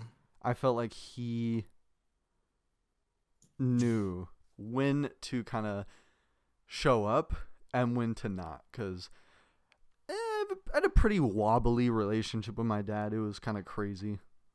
Mm, Obviously, no relationship is perfect, and the last year I've been kind of telling myself like I can't just hate him 100% of the time for the bad things. I gotta realize like I'm not the only one that deals with a negative relationship or negative moments in a relationship. That's just normal. yeah. That's gonna happen, Mm, and yeah. I commemorate a lot to him. Like my grind on Zodiac, my dad was there day one when I started. Oh, that's I sick. still go for that. I will never ever stop. People tell me like, would you drop Zodiac, or like someone asked me, would you rather drop Zodiac or break your femur? And I'm like, I'd rather break my femur and then go back. That's insane. Then I'm go back. Oh go my back to gosh. playing Zodiac. I'm not quitting this level until I beat it. That's fire, bro. No, dude, that no, I appreciate you sharing that, bro. Like that's so crazy to me. Like I just love hearing that, like, you know, just not using it as a like you said, like a trope where it's like you know what they would have wanted and like you're gonna keep pushing for that. And for me personally, right, I haven't had a crazy loss, but with my family, I don't know how it is for you, but like we're Christian, and so we believe in Yeah. God and Jesus Christ, and so we use that as also our kind of way to get through life and a reason to be a light to people, and just like get through every day trying to be our best selves in that sense. So that's kind of like how our family gets through things as well. But yeah, bro. Heck yeah. One thing I've So, learned in dude. Oh, sorry. So you can keep going. oh, I was just say one thing I learned in the last year, like Christians in the GD community are really nice. That's good. Let's go. That's fire. No, yeah, no, because I'm not gonna lie, it's such a, especially in today's time, like it's such a hard topic because like whether you're Christian or other religions, right? There's so much like controversy in it because like there's some people who represent there's people that represent every religion like in a bad way, right? And so Yeah. it's like a lot of people only see that, so then they have a bad view of Christians or I don't know Muslims or Jewish people, any religion, and then it's like that is why me and my family, we try and like make sure that we are spreading the best version of ourselves. So it's like we don't give that bad rep to our, Christianity, right? So that's why I just feel like it's so important to just be very positive. Yeah. Yeah, and I'm aligned with the LGBT, like I'm under that, and I always tell myself like I am not defined by that part of me because whether like being a Christian or being LGBT doesn't really correlate with kindness. That's just you as a person. You are the one to take initiative to be kind, and that makes you an amazing human being. And I've always said this, I love being friends with people who are the complete opposite of me. Like different orientation, different gender, different like I I would say I believe in God. I don't know, like I've been on the fence lately for the last year because I've also been more of like spiritual because of the things that like the crazy weird signs I've gotten since my dad passed. Like it's so weird to me. There was this time where, so the Christmas before it happened, he got a gift that was like this red cardinal that we could hang up somewhere, and it was like the same day he got the cardinal, a red cardinal was outside of our window. Bro, come on. The year later. And that alone to me is like, that can't just be a coincidence. There's no way. Yeah, bro. No way. That stuff to me is so cool, bro. And like, man, that's because like you said, like on the fence. And I've been on the fence about like, believing in like God and stuff in the past. And like for me, I just kind of look at, kind of like what people call coincidences, and then also just the world, like, the stars and like everything. Yeah. I'm just like, I'm just like, come on. Like there's like, especially like I saw this video about a guy who did research into the human eye, and he was a doctor and like scientist, and he's like, there's no way this just spawned in. He's like, someone made this. And so that's why I've come to that realization. That's part of the reason. And then also I think what you bring up about the LGBTQ, dude, that's a place that Christians, a lot of people represent it so bad, is because it's like Christians, a lot of people, they try and hate on the LGBTQ when we're not called to hate anybody, bro. Like obviously there's things in the Bible that say certain things, but it's like, if you're going to say something about LGBTQ, what about all the other things that you might not be doing right? So like a Christian might be trying to hate on someone because they're gay, right? Let's say, for example, but there's all these other things in the Bible. So why are we focusing so heavy on that one? And also there's so much that goes into it. Okay. To me, it's just about loving everybody. That's a very important aspect. And I feel like it's so important to focus also on yourself.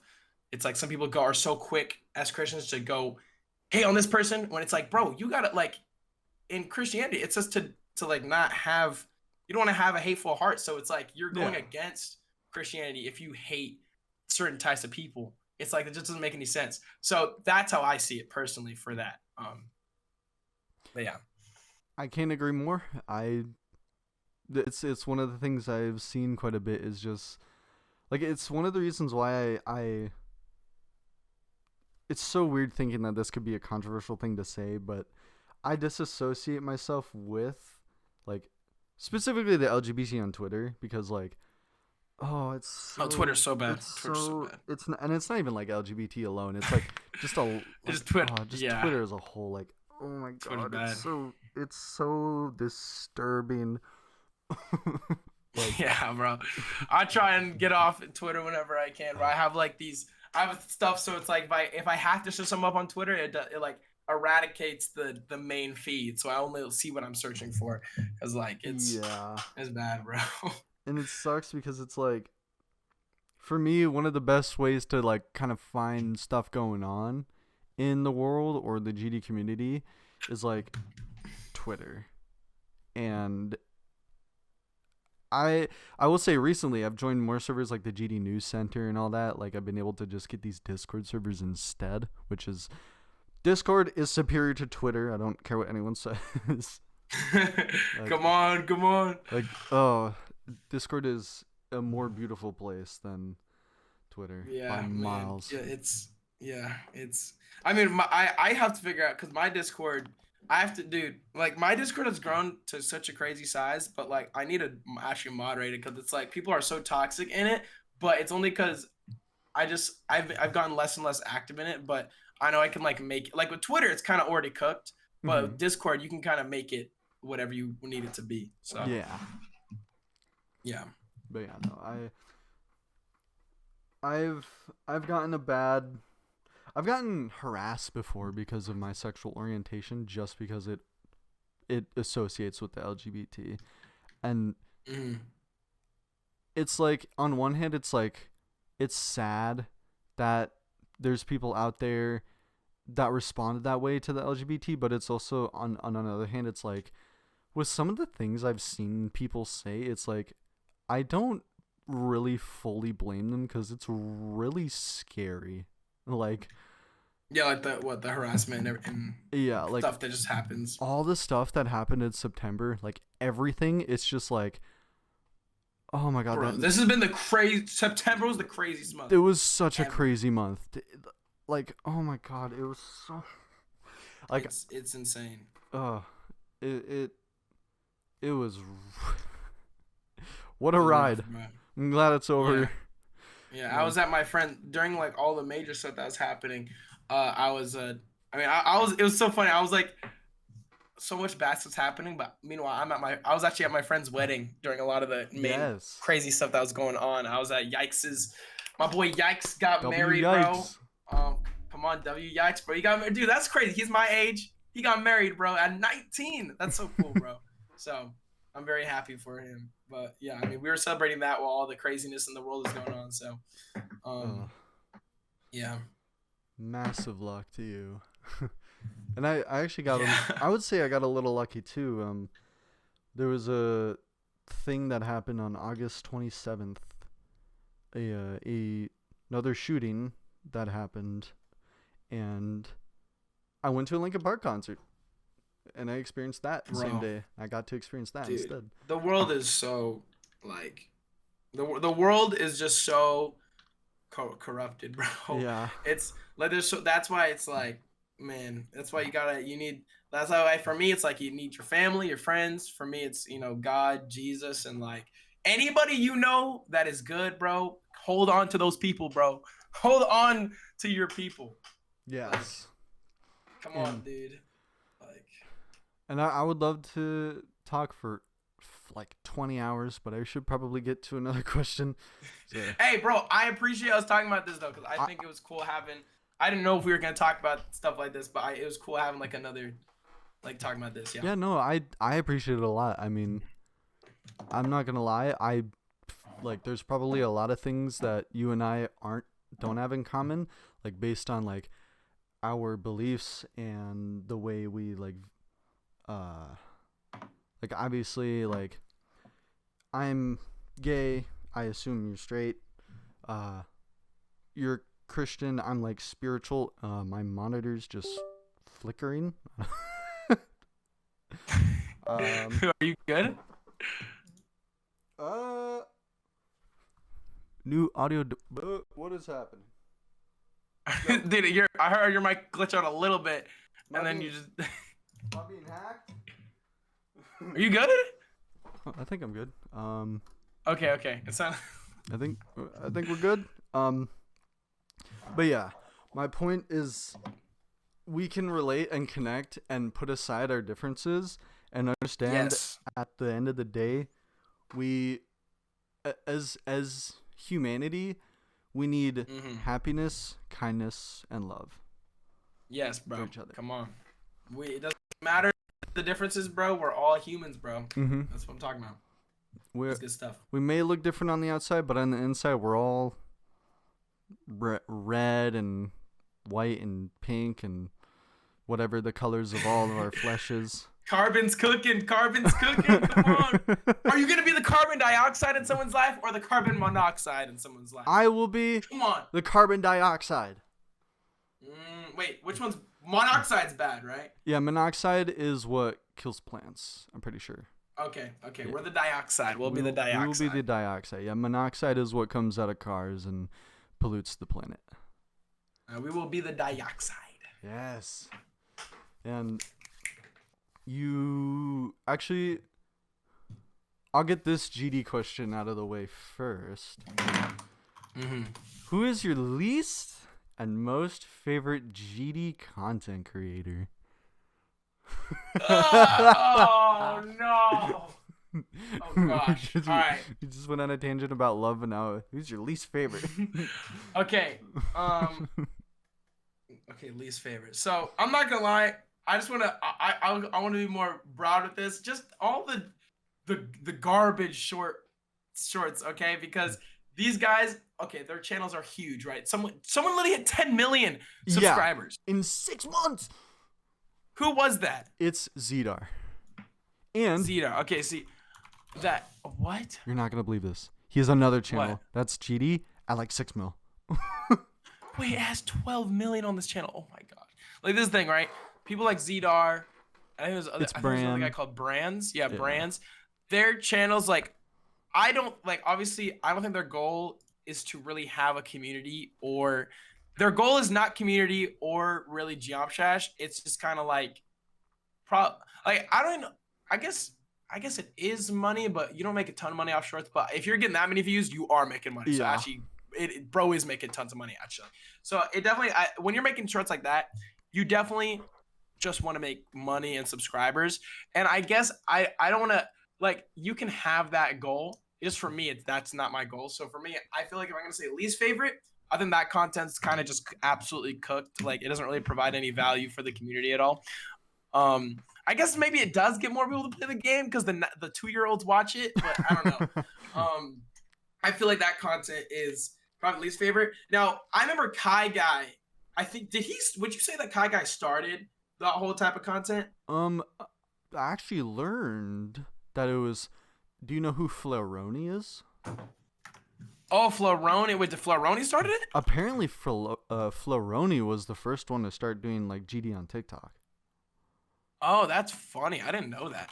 Nah, but yeah, Kai. If you remember Kai Guy, yeah, I think he's actually. Oh, he still does post. Yeah. So Kai Guy, he started doing like, it wasn't. I think it was before shorts came out. He was just posting like the short kind of content. So not shorts, but like it'd be a 30-second long form video, and so he would post like difficulty experiment and like all these different things that like. It was very similar to the Minecraft. People do like Minecraft experiment, a bunch of TNT. He would do within JUMPSCARE, and I thought it was kind of cool. And then he started posting the brain rot shorts that would get like 90 million views.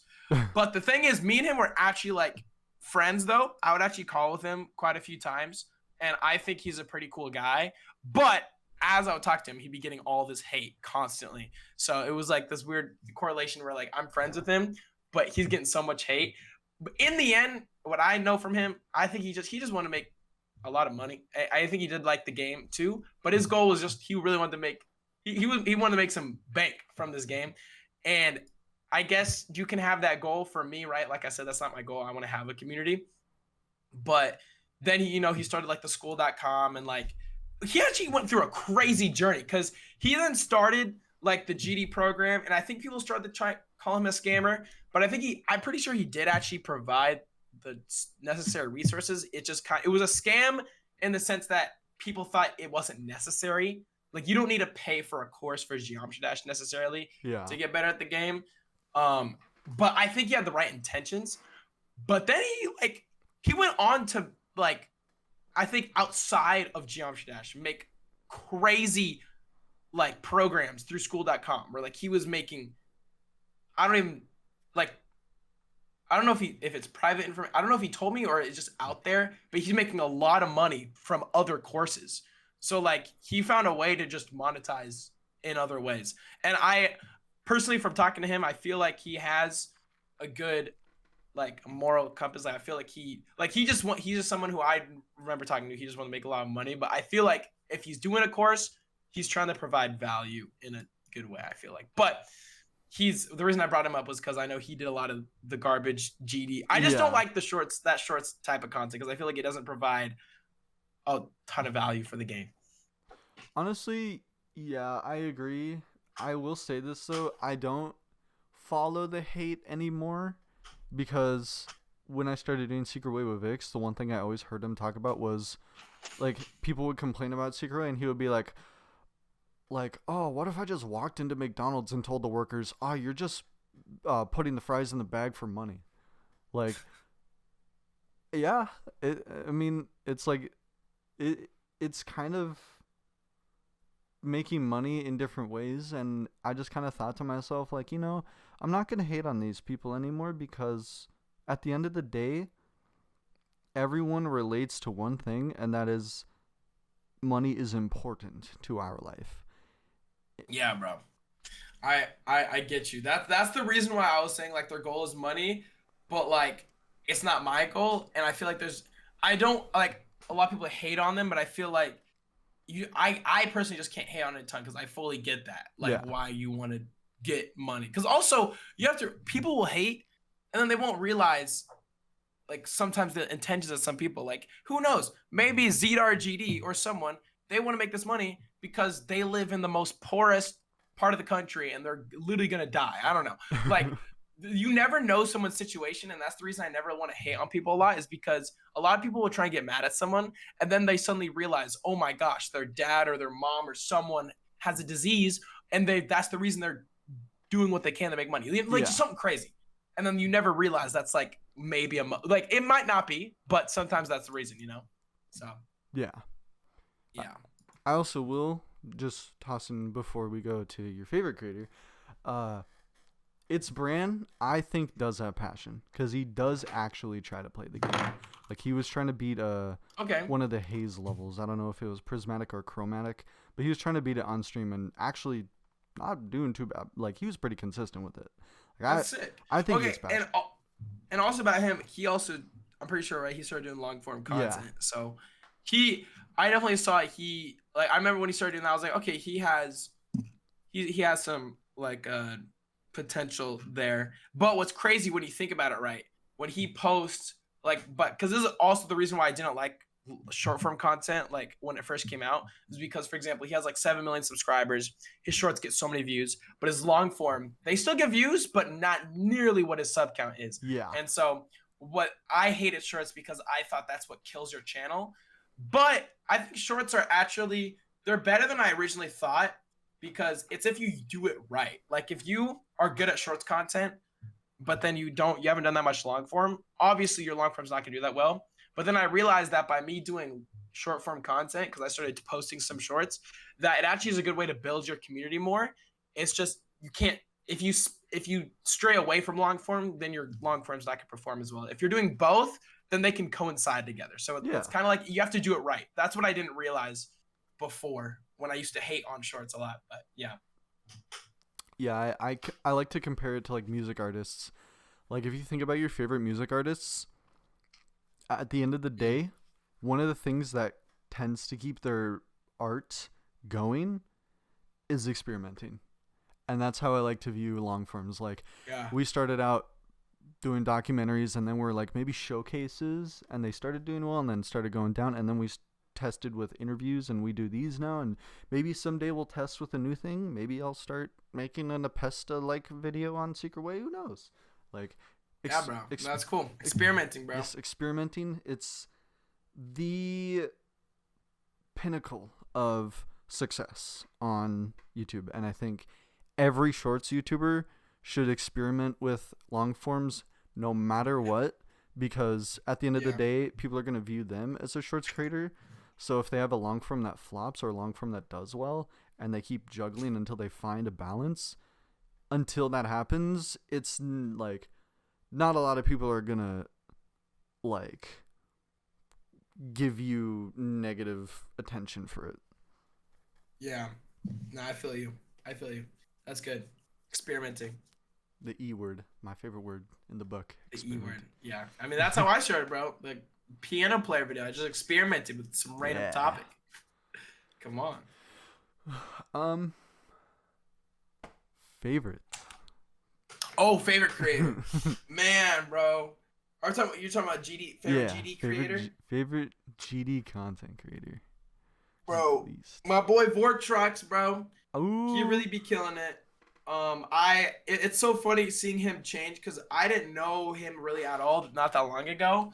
But it's like we've gone from barely knowing each other like 2 years ago to now like we've flown places together. He went to my friend's wedding too, and like we're just like know each other together, you know, as friends. And just cool seeing him develop his content from like he used to be like the news person or something, and then now he gets to make his own type of content. So I feel like that's so cool. And I love how he puts his personality a lot. I'm just such a big fan of people really incorporating their personality. So Vortrox right now, he's just been killing it. And obviously if we're talking about personality, bro, Nepesta, obviously for the longest time, I definitely grew up watching a lot of Nepesta. Especially like I think I watched his whole Blade of Justice video that was like 2 hours long. So like, yeah, he's had some peak content. I feel like he's really good at just talking. Like he had the video. It was like staring at a brick wall for 3 hours, and that did good. Like, which is crazy. So I feel like I love people that can make content out of anything, and then people because I feel like Nepesta's type of person that you can watch him not just for the game, but like just for how cool he is. Yeah. Nepesta is a. It's so crazy to think of him as like someone who is a like titan in this community, considering how late his content creation journey started compared to everyone else. Like, I feel like everyone would think like, oh, all the OGs are like the pinnacles of the titans or the people on the Mount Rushmore of the community.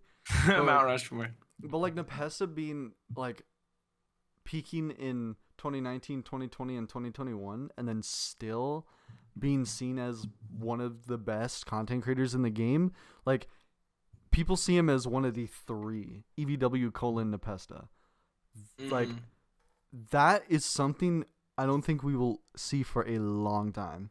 Like yeah, it's pretty crazy. Nepesta was just Nepesta was like he was like a lone shiny star in the content creation scene.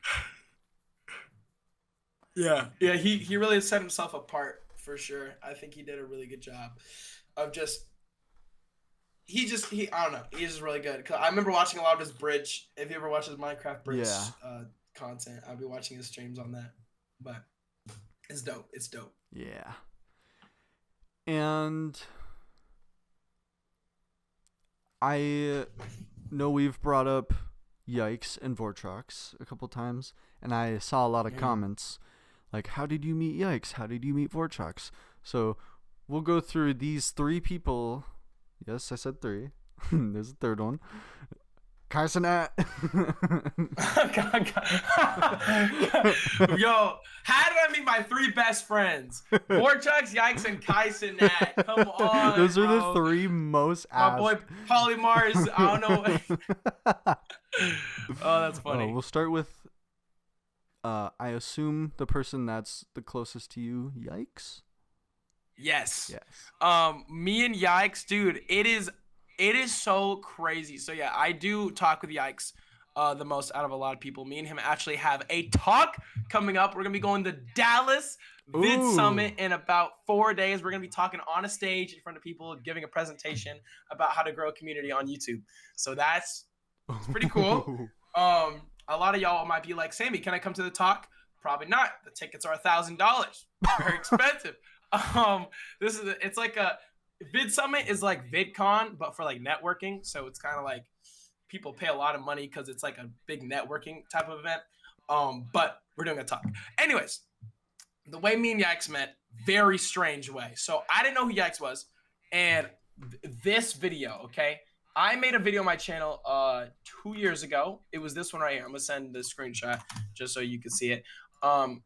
It's called "I Put Memes Through Artificial." Oh wait, you can see the chat on my camera. Wait, let me. Oh, yo, what's up, I chat? don't know. Wait. I think it's offline chat. It's one of the mods.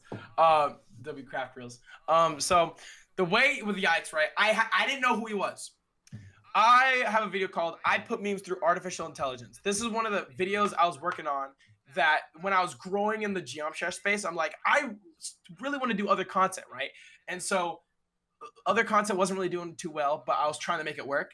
And so this video was a pinnacle in that shift of being able to not just do GD, but like any content. And so basically it was when AI was first getting popular, right? There was a TikTok AI filter. Yeah. And YouTube creator discords, they'll be like helping each other. It's like, hey, what do you guys think of this video idea? Oh yeah. So I put the thumbnail in there. It was a minion and then the AI minion. And I was like, what do y'all think? And the first person that responds in this Discord is this random guy called Yikes. I don't know who he is. And he says, this is garbage. Right. But okay, he didn't exactly say that, but what he said was, you should not post this on your main channel. Post it on a second channel. And I saw that and I was like, man, what the freak? And I go to his channel. I'm like, bro, you post short form garbage. Like this is before he posted like good, because his content is so good now. Like I'd say his content now is some of the most like really unique, passionate, long form YouTube stuff. Yes. But at that time, he posted short form content, which was actually good. I just remember I hated short form content back then. Mm-hmm. And so I just saw this guy who said, do not post this video on your main, that only posts like some like short form content, that thinks he knows all this stuff. I'm like, man, what are you talking about? And then I started explaining how like, I don't want to make, because if I make a second channel for this content, it's like, what's the point? That means it's like not my goal. It's like, that means that I'm just going to have a GD main channel. I don't want to do that. And so I just forgot what he said. I was like, I don't care about you saying post on the second channel. I'm posting on main. It becomes my biggest video ever. It like blows up. And I'm like, look at this. Look at this. And he's like, okay. And so at this point, I don't really know who he is. And I kind of just don't really like him a little bit. And so it's just whatever. But that was my first interaction with him. And then I started to develop a friendship with someone named Polymars. He's like a coding YouTuber. We did a video called We Recreated Geometry Dash, where like I built in Scratch and he used like Unity. And so we became really good friends. Mm-hmm. And then Polymars is friends with Yikes. So it's like this mutual friendship where like I'm friends with Polymars and then Polymars is friends with Yikes. But I'm not friends with Yikes yet. So like it's like in the middle, like Yikes is kind of floating around. And so I'm trying to remember the exact moment how me and Yikes became like, actually, I think it was the first time we really connected was when all three of us were like, we want to go to Vid Summit. So Vid Summit, we went there 2 years ago. Because the one I'm talking at in 6 days, this is our third one. But we met at the Vid Summit our first one, which was I think 2023. So I get to see Yikes in person for the first time and Polymars for the first time. And we're like, yo! And I don't really know Yikes too much by this point. But by us hanging out together, we just got so close. Like me, Polymars, Yikes, we're like, dang, I actually like this group of people. These people are really dope. And so we just got to hang out and have a lot of fun together. And then slowly after that, I was like, I just want to keep calling with this guy. So then me and Yikes, we start calling, a few times. And then it gets to the point where we're having like, a few months ago, we had like a 50-hour call. Oh my gosh. We literally called and we were on that call for like 48 hours. Like we never left the call because we'd be grinding like together, like in the call. Like we'd have a lot of long sessions together. And like, we just got to know each other super well. Like to the point where like, I can call him my best friend. Right. And like, just calling so much. I'm like, man, this is so cool. And yeah, that's kind of how it started. We just met up. I didn't really know the guy, but then by meeting him in person, I was like, man, this guy's actually really fun. And I realized our goals aligned a lot, where his content at the time was not like like mine, where it was kind of short form content, a little bit of Yeah. long form, but then he started to develop an audience and like getting to the point where like we had similar goals and stuff. I'm like, oh, that's so cool. And so we started collaborating on our content to the point where it's like we're building this community. I'm like, you know what, we actually have a lot in common, a lot that's different, but it like works. And so I guess that's how I'd say I met him. Like how we became best friends. We met in person at the event, and then we just kept calling so much after that, and then now we're really good friends. Hell yeah. It's a pretty awesome story. It's nuts. From haters to lovers. Haters to lovers, bro. Nah, it all started with that. Dude, it's actually so crazy that the first interaction was like, I didn't like him because he said don't post your video.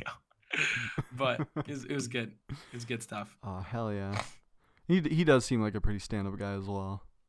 Oh yeah, no, he's so cool, bro. He's dope. Especially like getting that, cause like I've when I got to before him and it's so crazy saying wife, before him and his wife got married, like I visited his family. He visited my family, and like we'd fly out and see each other, and like his whole family's great. Hannah's great. All of his friends are great, and like everyone. And then he comes here and he's like, yo, your mom and everyone's cool. Like we just love each other's families, you know. So it's like this family bond. Like even though he's in Ohio, it's like we get to see each other, you know. So it's super cool. Hell yeah. All right. Yes, sir. Kai Cenat. Oh, Kai Cenat. Come on now. Yeah, dude. Kai Cenat. So this stuff, you know what's funny about Kai Cenat, bro? That's the one thing that Yikes is tired of me talking about. He's like, when will you stop talking about Streamer University? And so he's like, every time I bring it up, he's like, bro, if you don't stop talking about Kai Cenat, I'm going to crash out. But I'm going to talk about it because it's still crazy. So basically, I've been watching Kai Cenat, right? If you guys don't know Kai Cenat, he's like on the same. It's like for me, I remember it was, if y'all were in that, I guess it's JUMPSCARE people, so y'all might not know, but like I was watching the come up of Aiden Ross, Aisha Speed, and Kai Cenat. Yeah. It was mainly Aiden Ross and Aisha Speed at first. And when Aiden Ross I thought was super cool, now I don't know what to think about him. He's kind of crazy. I mean, I don't know. I don't know what's going on with him, but he had a crazy come up where like he's bringing rappers on stream and this new type of content I hadn't seen on Twitch. I just thought it was really funny. And he was friends with Aisha Speed, and I'm like, who's this Aisha Speed kid? So I start watching them. And then later down the line, I see Kai Cenat. Unless Kai Cenat was with them before, I can't remember. But I start seeing streams of Kai Cenat. You know, he's bringing celebrities on his stream. He's just this fun guy. And I'm just like, dang, this is really crazy cool content. I'm like, this is cool. And so I'm watching it a ton. And then eventually he's like, I'm going to start Streamer University. I'm like, what in the world is that? And I didn't know what it was. A friend DM'd me on TikTok. I never check my TikTok DMs, but I just so happened to look, and he says, you should go sign up for this. And I'm like, what is this? And I check my phone, and he says, I'm going to be making a stream university where 150 people are going to be in a university. And my heart, what's funny is when I hear opportunities like that, before I'm even in it or anything, I get super nervous. I'm like, oh gosh, I don't know if I want to sign up for this, bro. I'm gonna freaking die out here, bro. I'm this guy that doesn't even curse on his videos. I'm going into Kai Cenat's university, the most probably vulgar university ever, where people are gonna be not gonna like me because I don't even know, bro, what's gonna happen. And so he opens the applications, and first of all, he says 2 million people sign up in an hour. Oh 2 million. God. I was like, what? They said at the end of the amount of time, they said 7 million requests on the website. So 7 million people went to the website, which I would say probably at least 1 million of them signed up. And so I go in there, and I go on the website, and a lot of people were promoting their application through TikTok and getting hundreds of thousands of views, and that's how Kai picked them. For me, I didn't tell a single person. I made a 30-second video. I did a backflip. I said, yo, I'm KingSammelot, and I would love to be at Streamer University. And that was my whole video. And so I just sent that in. I didn't tell anybody. Nobody knew. And so then the day comes. I'm streaming with the Vortrox. We're both playing Roblox. And Bars. this is also crazy coincidence. Oh, did I rhyme there? Yeah. I'm streaming with Vortrox. We're both playing Roblox. So we're streaming Roblox, and this is what things about coincidences that blows my mind. So we're playing, right? And I usually stream for like 4 hours, but basically Vortrox, we're playing the hardest Roblox game, something like that. Yeah. And Vortrox quits, but I keep going because I'm stubborn and I won't stop until I beat this, even though it was the worst content ever. It was literally the stupid Roblox game where you have to beat this guy. So I just coincidentally happened to stream for 8 hours straight trying to beat this. And so after 8 hours of trying to beat it, my chat starts saying, yo, Kai just went live. He's reviewing Stream University applications. And I'm like, and no one knows I made one. And so I was like, oh yeah, chat, I actually made one. And they're like, oh dude, you gotta watch it. You gotta watch it. I'm like, bro, my name's not gonna be on there, bro. Like there's 2 million people that made a request. Why am I gonna be on there? I didn't even tell anybody. And so I stream, like, this is what's so crazy. I would have ended stream, but because of the stupid Roblox game, I streamed for 8 hours total to then watch Kai's thing. So then we're just watching, we're like for like 2 hours, we're just watching Kai. We're just like, okay, chat. It's like I should have ended stream 3 hours ago. The worst stream ever. And then suddenly I hear KingSammelot! KingSammelot! I'm like, who? Me? And so then I'm like, I get up, I'm like, no freaking way. No freaking way. I'm like, I start jumping around. I'm like, chat. I start freaking out. And because of that moment, he clicks on my stream and sees me. And then I look like 10 backflips. I start going crazy.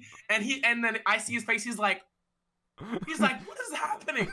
And so that happened. I'm like, oh my gosh, I'm going to Streamer University. And so I'm just like nervous as freak because he's like, yeah, y'all are coming in a week to Stream University. I'm like, what? Like, why is it happening so soon? And so then I post the clip on TikTok. It gets like 3 million views or something like that. So then I build a little bit of notoriety because so like going into a couple people have seen my clip.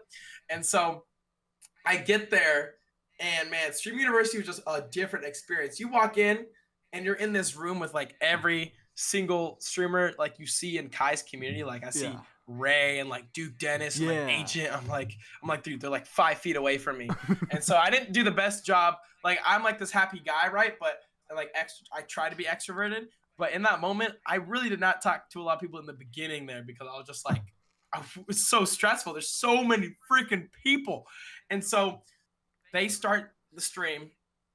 And then Kai says to walk into his office to get your stuff. And so I walk in there not knowing it was live yet. Like I thought we were just going to get our stuff and then start a stream. But no, I walk into the office. I'm over here. I'm like, yo. And I realize Kai's there. I'm like, hey, Kai. And then he's like, I know you, do a backflip. He's like, I know you, do a backflip. I'm like, okay. So I just whip a backflip, right? And then he's like, do another one. So then I do a cork. And I'm just like flipping. And he's like, oh my goodness. And then he's like, you want to play for the football team? I'm like, yeah. And he's saying all this random stuff. And I'm like, how is this happening right now? And keep in mind, there's 600,000 people on this live stream. Like, actually insane. And so I'm just already hyped. Before that, actually, I forgot. When we got to our hotel room, I forgot. That was my first interaction with Kai. I wish I got it on recording. Me and my cameraman, it was so crazy. It was a friend from high school who last minute I got to fly with me as a cameraman. Yeah. But we're in our hotel room. We're like, dude, there's no way this is happening. And then we hear people walking. Or no, we go to get food downstairs. So we open our hotel door and Kai's just right outside. That was my first time I met Kai. I open my hotel door and he's just like there. I'm like, I don't know what to do. And he's like, shh. And he like daps me up. He's like, I'm like, what the freak? Just sick. Happened. It was the first contact with Kai. And so I was like, this is crazy, bro. So then the next 3 days of Stream University happened. Random clips, doing flips with Duke Dennis. My roommate gets trashed by an agent. They pour laundry detergent in his eyes and he's causing chaos. There's flour. There's raw eggs all over the floor. There's Bang energy drinks all over the hallways. Rakai is trying to break into my dorm. I'm throwing water on Rakai and Jamal is right next door. I'm hitting the gym with Jamal, Speed's brother. And like, I just don't know, like there's so much happening. I'm like, it's just every second, it's just like a fever dream.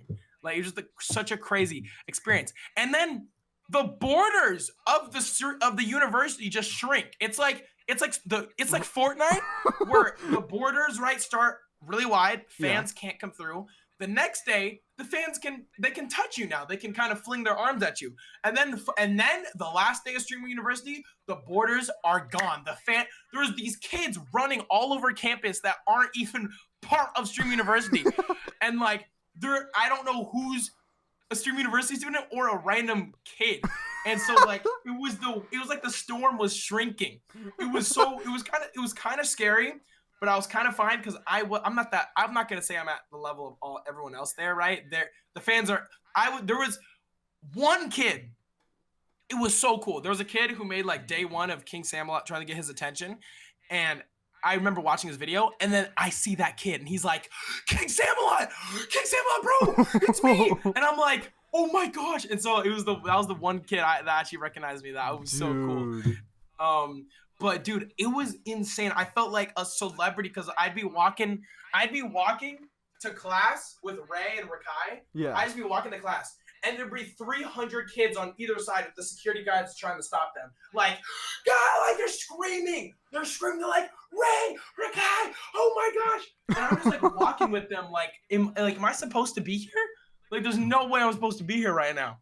And I'm just like absolutely losing my mind. And so we get through that whole experience.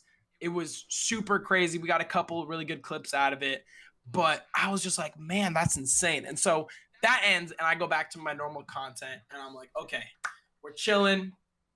Cool. I could have capitalized on it more. There was a lot of clips I didn't post because, like, I'm so bad at posting TikTok clips, bro. Like, it's so easy, but at the same time, so annoying. And I did not post enough clips from it. But basically, after that's over, next thing I know, Kai Cenat's doing his 30-day Mafia-thon. We're trying to get 1 million subscribers on Twitch, $5 million in total. That's crazy. Insane. LeBron James is going to come at the end of his stream. And so I'm like, oh, that's cool. And then people start sending me clips where they're saying, Kai is sending Streamer University students to the house. I'm like, what? We're doing this again? I'm like, oh my gosh. And so I think nothing of it. I'm like, he's not going to send me. Next thing I know, my friends, Ray and Cal, really good friends from Streamer U, they get sent to the Mafia-thon house, and they do a bunch of stuff. I'm like, what? So then I'm like, nah, they were just special, right? So I'm going about my day, and then I wake up on Sunday for church, right? Mm-hmm. I check my phone, and it says, Kai Cenat would you like you on tonight.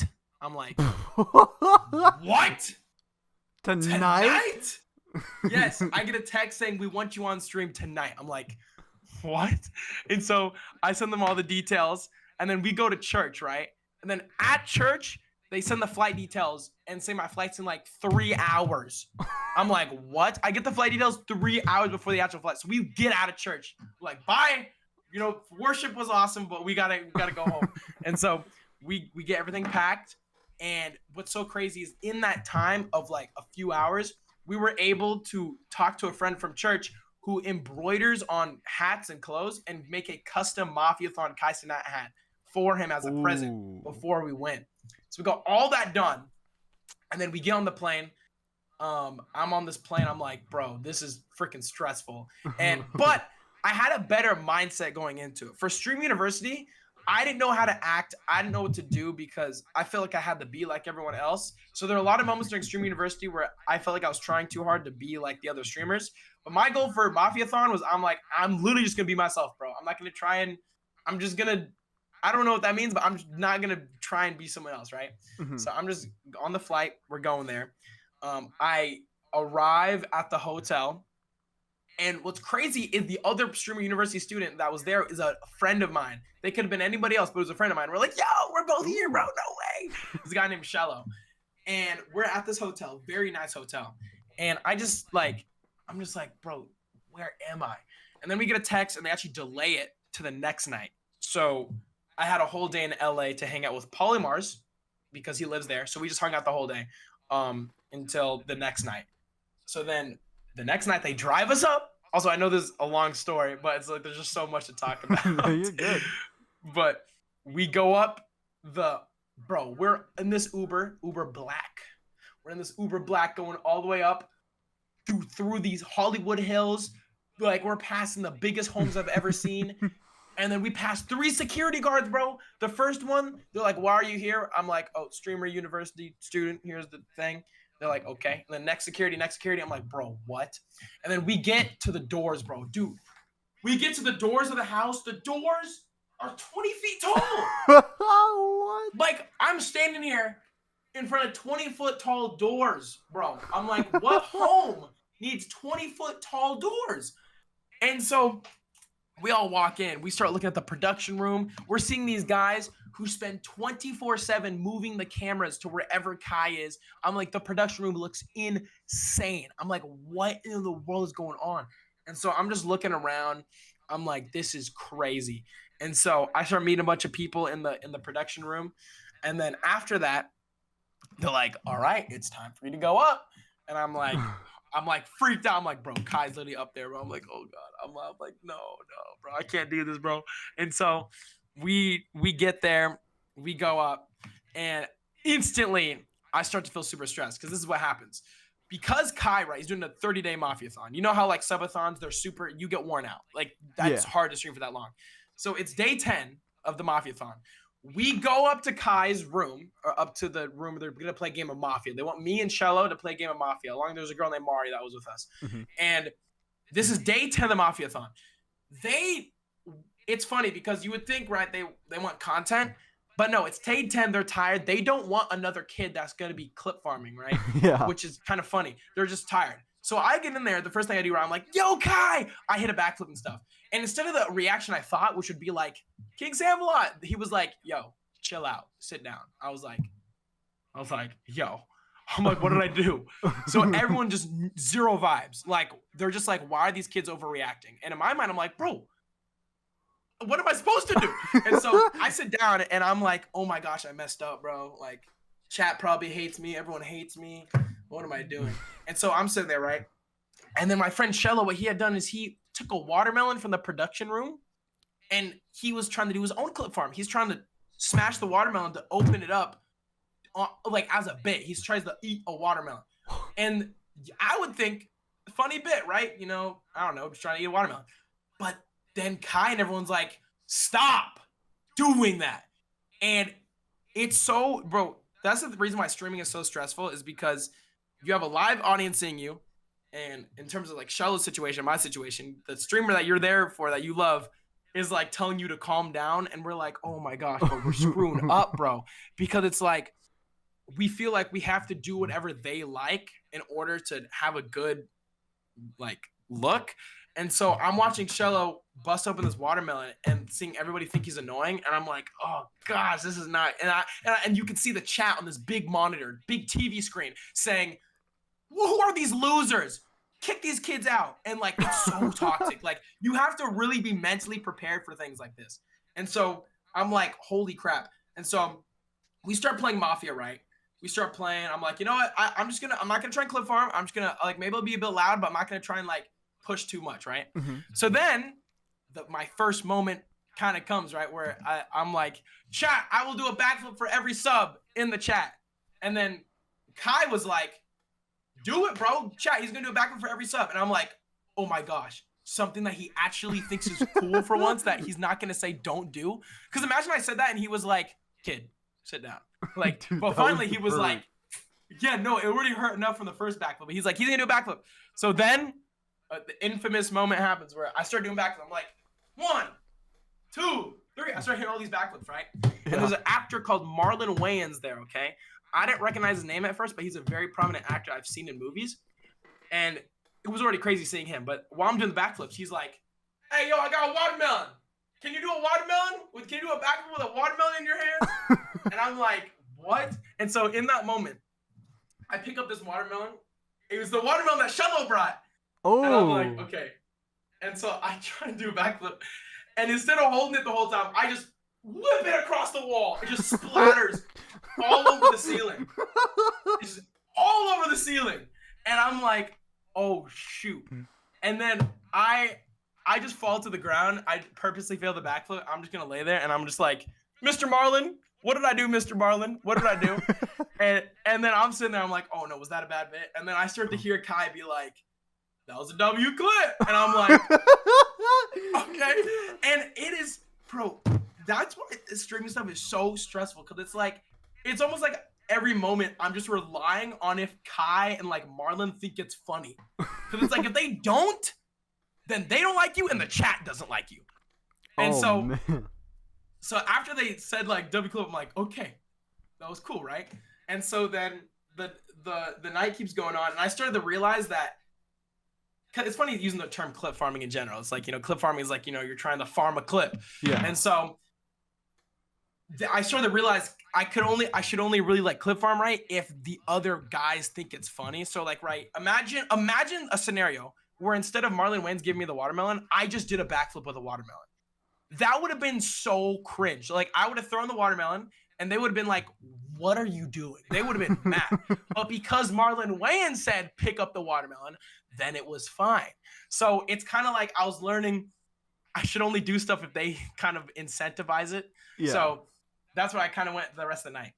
Then I'm trying to wrap it up because I've been talking for so long. Oh, you're good. I hope if you guys are watching this, I hope you guys are somewhat interested in what I'm talking about. I'm so invested. I'm like trying to input like a room in my head with you and Kai Cenat and all these other people and like the watermelon, like just putting it in my head, and it's like I'm so invested.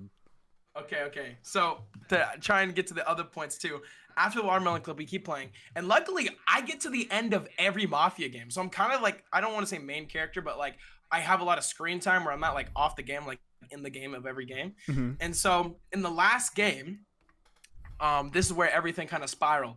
There was the last people in the game were a singer named Kalani, who's a famous singer who was on, and Ray. And if you don't know Ray, he's someone that Kai met a while ago in Japan, and now they're besties. I don't know if you've seen clips of Ray. He's an Asian kid that just blew up, and he is known for being somewhat of a crash out. But basically, it's Mafia, right?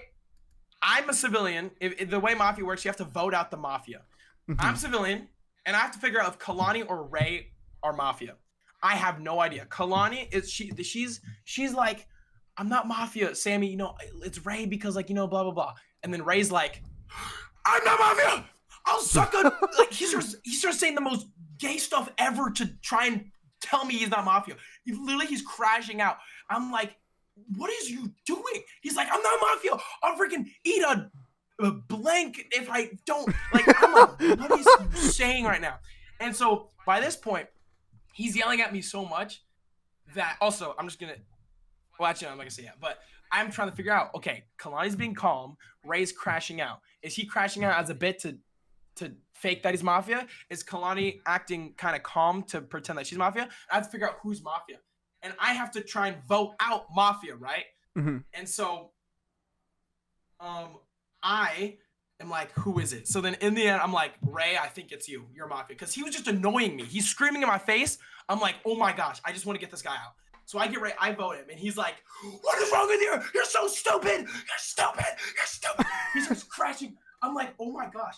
And so he gets put on the stage. And then I vote him out. And then the host says, Kalani was Mafia, and she wins. And I was like, I just fall to the ground. Dude, Ray comes up behind me, takes his shirt off. I'm on the ground. He starts doing this. You're stupid! You're stupid! You're freaking... He starts whipping me. I start getting whipped on stream, bro. I'm like on the ground, and he's just like... And because if you know Twitch, there's predictions. So there was a prediction, will Mafia win or not, with 500 million channel points on the line that I sold. So you already know the whole chat hated me even more now for selling the game. And so I'm on the ground getting whipped while the whole chat's calling me a simp for Kalani for believing her. It was insane. I was somehow now a simp because it was insane. The chat hated me so much. I was like, oh my gosh. I was like, dude, dang it. And it wasn't because I did a clip farm like before it. Now I was getting hated just because I was bad at this game. I'm like, oh my gosh. And so I'm thinking it's over. I mean, it was somewhat of a good moment because it was whether it was bad or not, it was a big moment.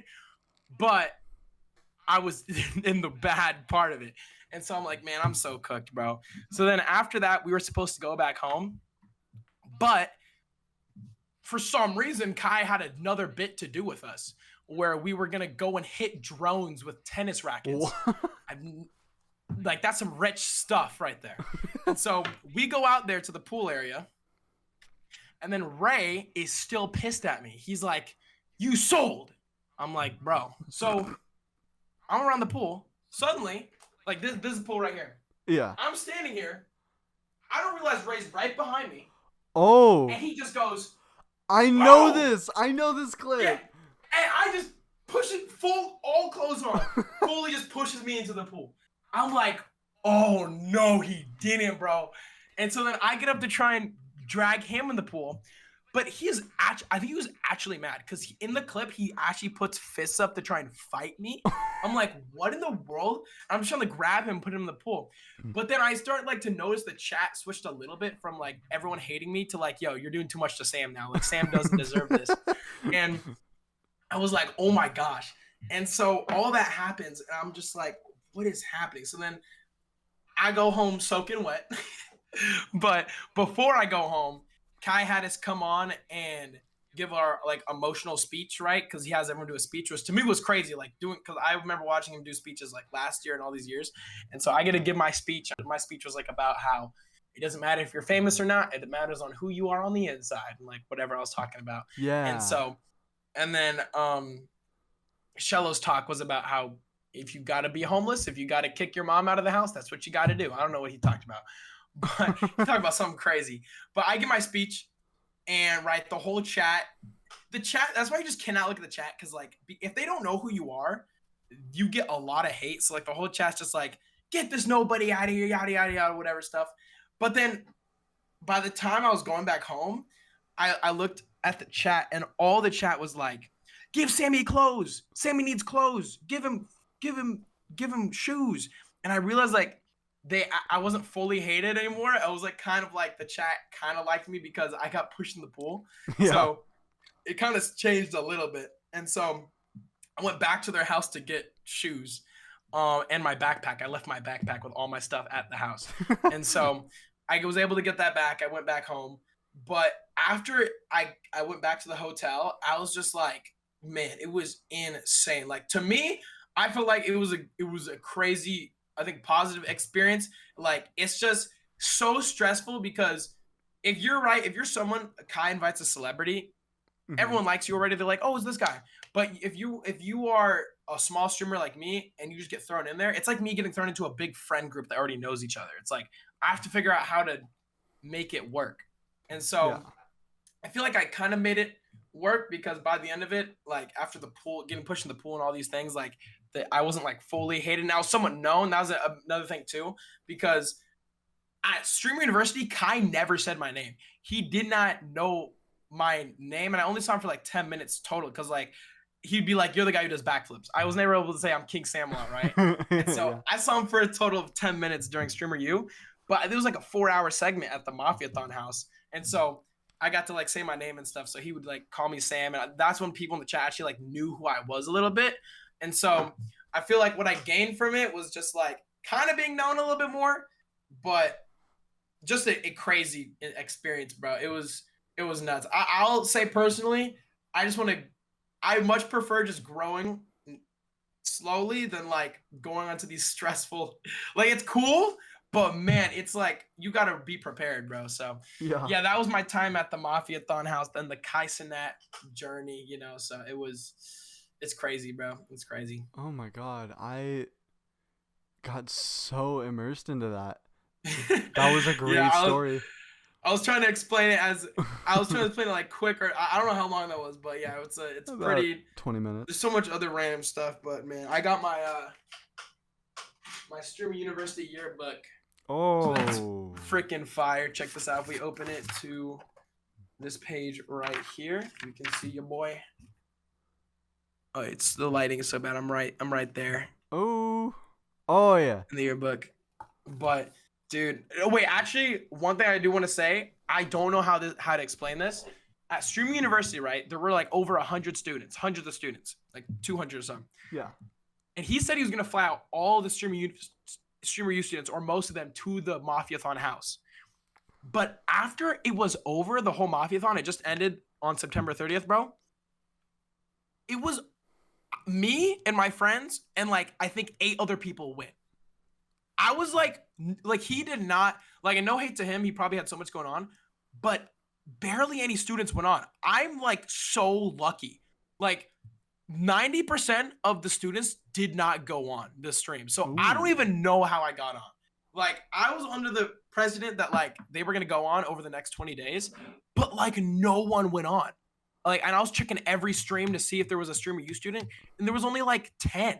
So I was like one of like the 10 students that went on the stream, which is What? insane. I don't know how I was chosen to go onto his stream, but it worked. So that's insane. That is insane. Yeah, I have, because there's an Instagram chat where all the streamer U students talk, and a lot of them were like, "Yo, guys, did you guys get an invite yet? Did you guys get an invite to this Mafiathon house?" And none of them did. They're all like, "Where's my invite?" And I don't know how I got it. I genuinely have no idea how I got in. So that's pretty cool. That's pretty cool. He's the guy that does backflips. Yeah, he's the guy that does backflips. Get him in. But yeah, this is good stuff. What a ride. Yeah, oh my God. That's the Kai Cenat journey right there, bro. That's a whole 20 30 minute segment on our second channel. Yeah, bro. Oh yeah, y'all have a second channel? Yeah, we stopped uploading on that because we got the little YouTube demonetization because they think we're reusing content even though it's our clips. So we got to take care of that. That's cooked. But also, you're talking about going to the Streamer University. Are you going to VidCon next year? Oh, bro, you already know, dude. I went to VidCon last year, and I'm going again, bro. What, you gonna be there? Hell yeah. Woo, come on. Yeah, I will be there, bro. Secret Way Face Reveal VidCon. Come on, bro. Come on. No, yeah, VidCon was, dude, that was insane. Meeting all the fans at VidCon, bro. Oh my gosh, dude. I thought like 3 people would know me, bro. But like when I went with Vortrox, Yikes, Polymers, Wumba, bro, we got recognized by hundreds of kids, bro. It was it was so cool. Like, and the coolest part to me was the fact that like people didn't just know me, but they knew like everybody. So if they recognized, like, I think the most wholesome experience was a little kid. He was like, "Oh my gosh, Vortrox! Wait a second, that's KingSammelot. Wait a second, that's Polymers. Wait, that's Yikes. Wait, that's Wumba." They knew every person. It was the most wholesome experience we ever had. Just a kid that was counting every single one of us. I was like, "Oh, dude, it was so cool." Oh, dude, that's the thing I'm pretty excited for with VidCon is I can just go no matter what I'm wearing, what I look like, and no one's gonna know. Oh yeah, because you haven't face reveal. That's crazy. Yeah, that's the fun part. Is like my character has this little like jacket thingy with like green sleeves, and I want to get that like custom made for me first, and like a green hat. Like I've always wanted that, and I might go in that and just kind of like exist because I just like existing around people I like talking to, and that's why I'm really because I am going 100%. Like me and my buddy. I don't know if you know who Vernosis is. Maybe, I'm not sure. He does GD content. I know he did. It did quite good recently. It was a video where he uploaded the unseen parts of Bloodlust, and him and I are trying to lose weight. So when we go, we're not so chopped, and we're kind of like locking in with each other. And I'm kind of telling him like, I'm like, Vernosis, you're going. No, I'm going. We're going together. We're doing this together. We're losing weight together. Hey, come on, bro. That's dope. That's dope. And when I show up, I'm not gonna announce a thing. I'm just gonna exist, and that's fire, bro. Hopefully, I'll see you there. That would be awesome. Yes, dude. No, 100%, bro. I don't see any reason I want to be there, so I'll probably see you there. Hell yeah, and it's gonna be my 21st birthday too, so it'll be my ability to be like, yo, mom, it's my birthday. I want to do what I want. I'm going to big. Wait, when do you turn 21? June 22nd. So it's like sick, bro. It's like the middle day because it's 21st or 23rd, right? Usually on June. I think so. I think it's in June. Yeah. Yeah. So it'll be on like the dead middle. And then when I turn 21, me and my buddy Vernosis, once it's all over, we're gonna go to a liquor store and get drunk. Come on, bro, dude, let's do it. Dude, that was funny. When I turned 18, I went to Canada for my my half sister's wedding, and she was like, Sammy, I gotta take you and Marcus to the club.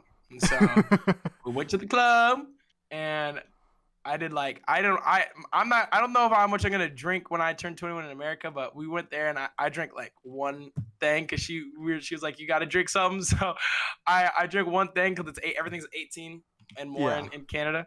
But it was cool. It was cool. I don't know if I'm gonna be a crazy drinker, but the club's cool. The only issue is that everyone was like even though it's 18 plus, everyone there was still like 25 and over, so like no one was like my age at all. Yeah. But it was cool. Yeah. We'll be at VidCon, guys. I expect to VidCon, see come on. 0 Secret Way fans. All the Secret Way fans, pull up. Pull up. But the final one on the question, not the final question, but Okay. the final how did you meet blank? Vortrox. Vortrox. Oh my gosh. Dude. Oh my gosh. I gotta think so hard right now. When did we Dude. I'm actually like a little confused right now. When did we start talking, bro?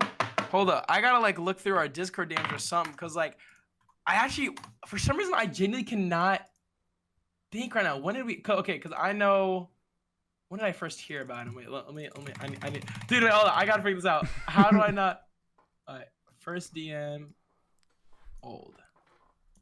Okay. Oh my gosh, wait, no way. Okay, first DM from him was 2023. He said, keep killing it with the content, broski. Ooh. GG on your nomination. Oh my god. Okay, so I don't know if that's the nomination for when I won the Hidden Gem at the Streamer Awards or the Geometry Dash Awards. It was in February 20th, 2023. He said that. So it would have been for 2022 nominees, I think, and then the winners announced in 2023. Maybe. I'm trying to figure out if that was Geometry Dash or Streamer Awards. I can't remember. I thought Streamer was 2023 into 2024 more, or my, because I want to say I thought 2.2 came out around the same time Streamer Awards were happening. I can't Unless remember. I'm misremembering. I can't remember it either. For some reason. Yeah, but so basically he said, wait. Oh wait, no, I think it was. Wait, no, it was for Hidden Gem for Streamer Awards. Yeah. Oh. Because I checked last year, Geometry Dash Today posted on the exact same day. They said KingSammelot Hidden Gem for the Streamer Awards. Oh. On the exact same day. So I think it was for that. All right. So then after that, he said epic new video. I ignored his DM. Damn, that's crazy. And this is like, wait.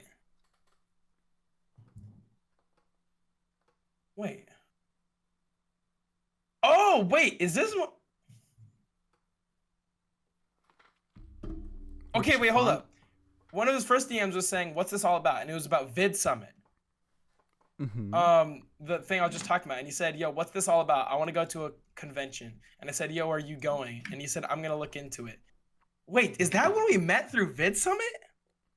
Wait, what? Wait, hold up. Yeah, he said, wait, why am I so lost right? I thought, okay, sorry. I'm getting super lost right now because I'm trying to figure out. No, you're good. Is that how? I think. No, okay, no, he didn't go to Vid Summit. Okay. I was so confused because I don't think he ever, okay, he didn't go to Vid Summit. But okay, one of the first things, dang it. Okay, I really cannot figure out when we started talking. My goodness.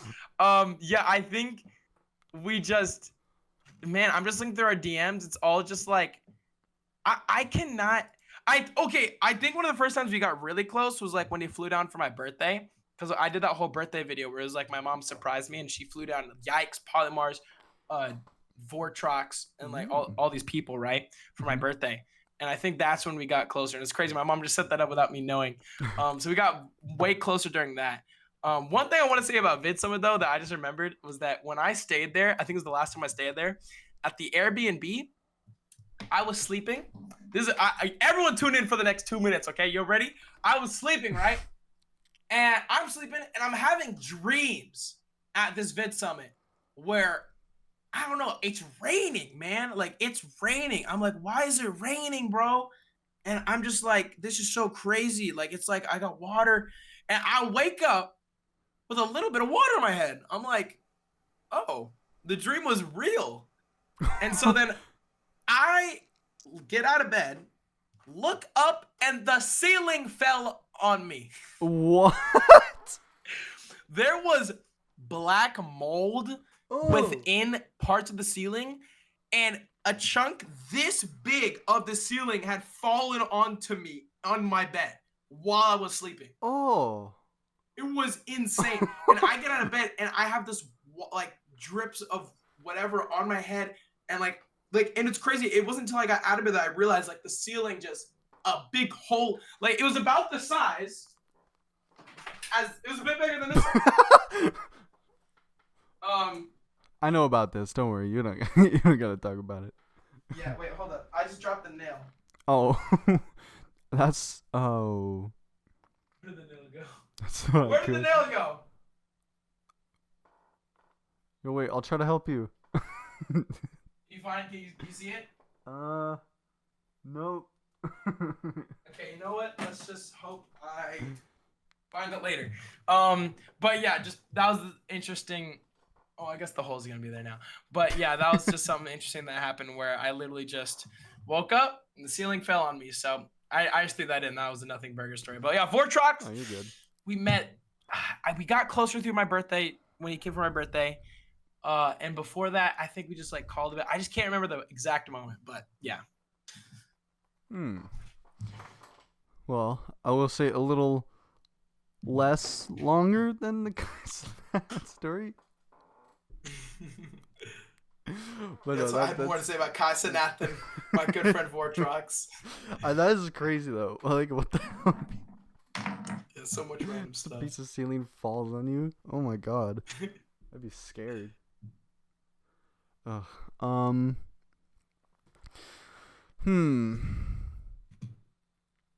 What's the plan for a 1 million subscriber special?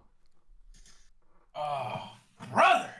Dude, okay, so as most people know, or not most people know, so or maybe, I don't know.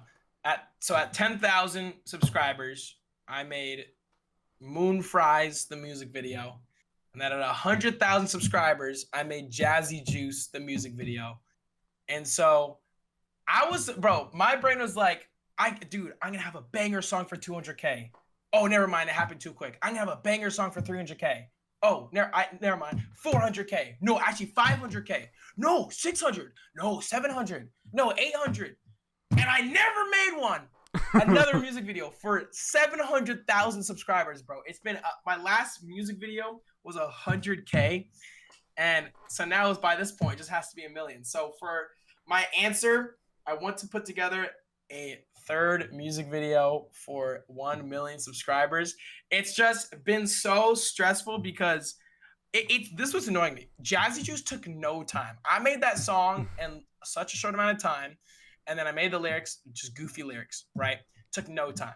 I'd say it took like a few days to make that whole thing, but the music video took a little bit longer.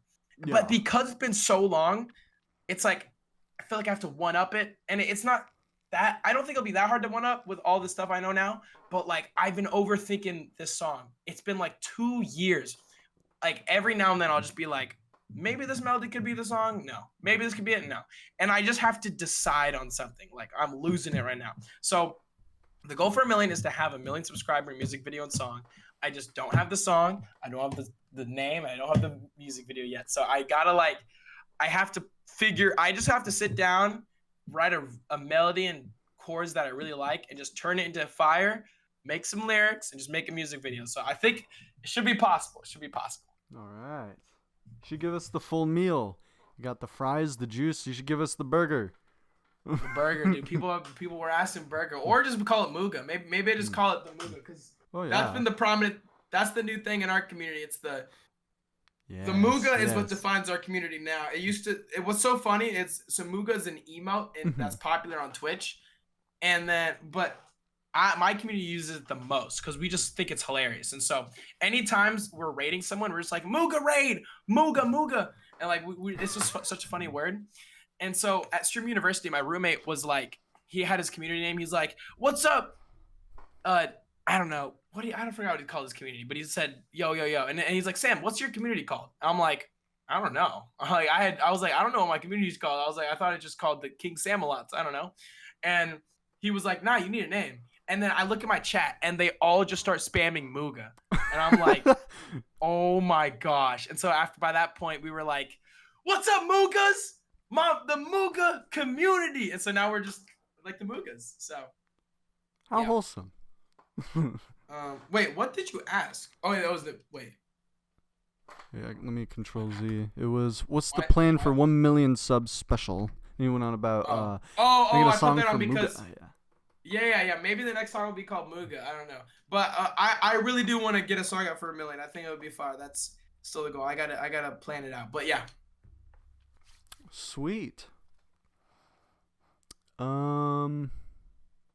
Before I go into this next question, I was actually going to talk about this at the beginning.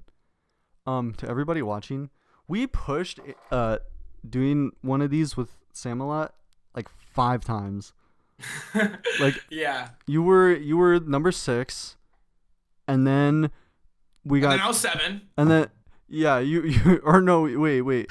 So you're number 6, and then we got, I want to say, Ice Cave to be number 7, but then we got Space UK, and Vix was like, we got to do Space UK early. So I was like, maybe we flip Sammelot and Space UK so we can have Ice Cave and Space UK back to back, and do Ice Cave first and then Space UK. And then I was like, maybe we should do Technical after Space UK, because Technical kind of has like a correlation, because like he was a top player and Space UK was a hacker. So then you were number 10, but then Vix and I were like, wait, we should do one with each other for 10. So you I was did that. You went from 6 to 11. Like, I think we made a group DM the first week of September. And this is recorded on October 2nd. That's fire. That is fire. Yeah, there's a little bit of the lore in these interviews. There's a lot of pushback that we do. Like, oh, what? Oh, can you see me? Yeah. Oh, you became an OBS logo. Am I OBS right now? Yeah. Wait, hold on, I'm trying to. Oh, maybe that's why. Encountering bugs. 1 sec, chat. We will be back shortly. I need one of those, don't like, worry, chat. stream overlays that shifts over. I should get like an animation of me and Vic sitting at like a podcast booth where we're just like sipping on coffee. We're just sipping on coffee. All right, chat. I think we're back. You're still OBS for me. Oh! Oh my god! That scared me. I'm sorry. No, I'm sorry. That was fun. I just really wanted to turn this on for 2 seconds. Oh, dude, see, I didn't have my. I hate that. Oh my god, I can't even. Okay, I'm not trying to make you feel bad, but I think I have a fear of eyes. A fear of. Wait, let me. Like, you know when someone's like staring at you with wide open eyes. Yeah, like, I have like. That freaks you out. Yeah, like I have a fear of that. Like when I see that, I'm just like, ah!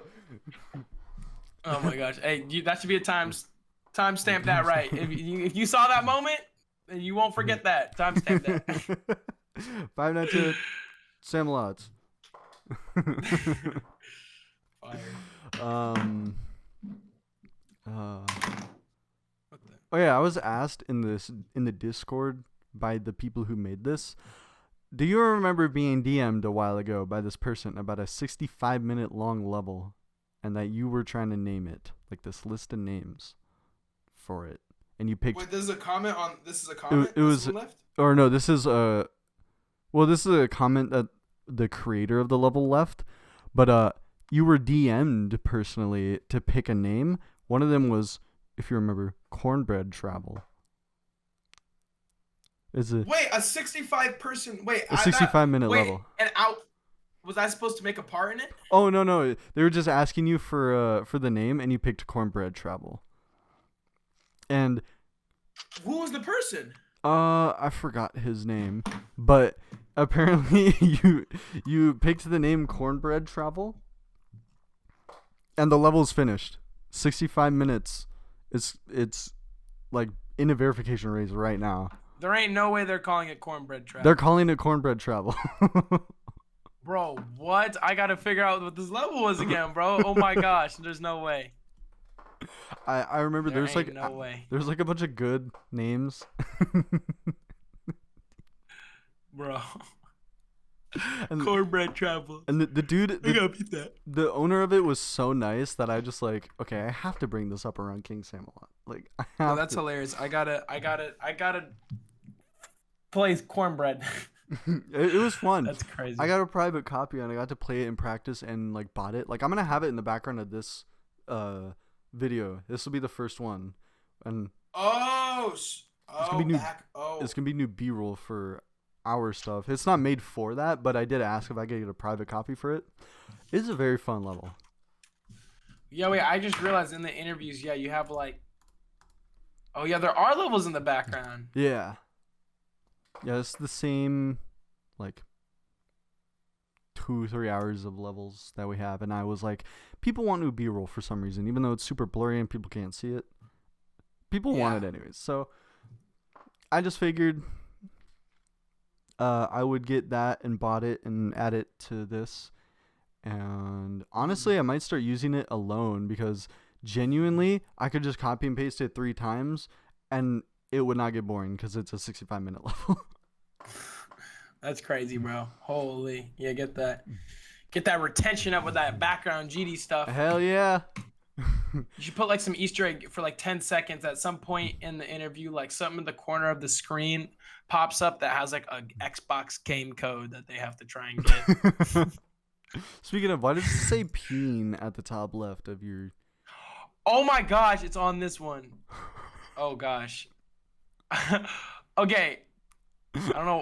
Okay, so I don't know if it's on the stream. So the reason, is it reversed for you or can? Oh no, is it, I can see it normally. why is it reversed for me? I thought you. All right, so the reason it says. I was just gonna What? say, it for your playback when you turn your camera on for OBS, for some reason it's reversed for you, but it's normal for everybody else. I don't know why it does that. I don't know what's going on. That's weird. But basically, the reason it says ping is because like I think a year or so ago I was streaming, and I just had to go to the bathroom, so I was like, I gotta go. So I want to let the people know. So I typed ping, and I put it in the corner, and I said I have to go. And so then I came back to the stream, and then I just never took it off. I literally just one time I had to go pee, and then I shrunk it, and then it literally, if you look at any of my YouTube videos for the past year or 2 years, you will see that in the intro of every YouTube video. That is in the intro of like every video. There might be a couple that don't have it, but pretty much every video has that in the corner. The KingSammelot peen situation is crazy. I could be peeing right now. You want to know? I think we would. Maybe. Just a hunch. Just launch. Fire. Out of... okay, I will say, we are 3 questions left. We might get the longest interview of all time. We did have a 3.5 one. I forgot who it was. 3.5? I think that was Nepesta.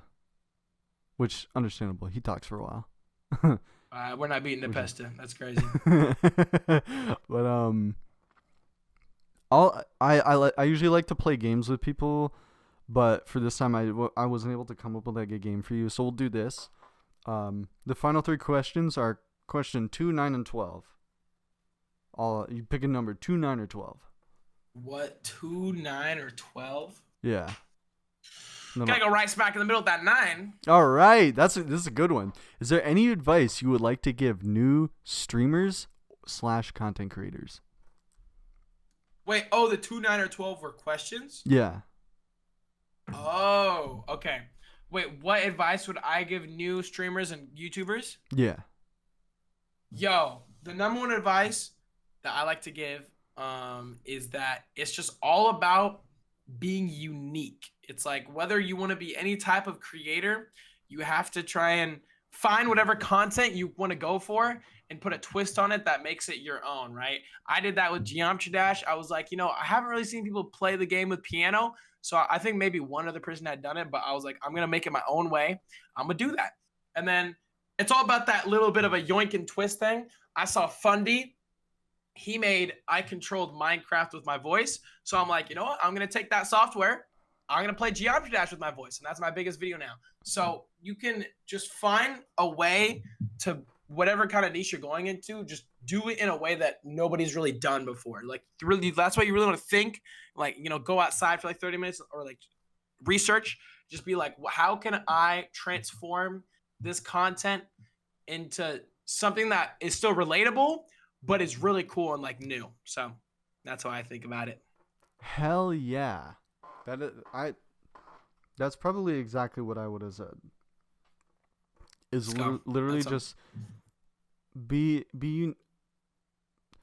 what would I have said? I would have said be unique in a way where you can still kind of follow a trend. Basically, like, experiment.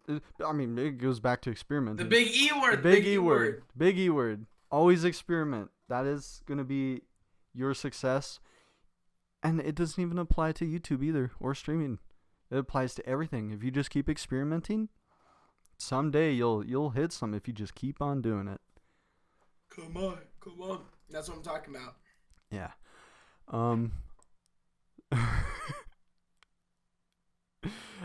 Are you still doing the podcast? Yeah. Hello. We're here. How's it going? What'd you say? How's the podcast going? Oh, it's going so well. Ben says hi. Hi, Ben, say hi.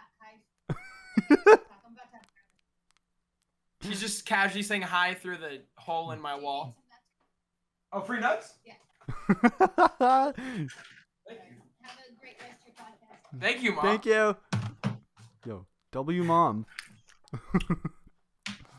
W Mom. Oh, I wish there were more questions now. There's only 2 left. The 2 and the 19, right? Yeah. Oh, it's 2 and 12. Oh, 2 and 12. All right. Do you want to pick 2 or 12? 2! Ah, dang it. No, whoa.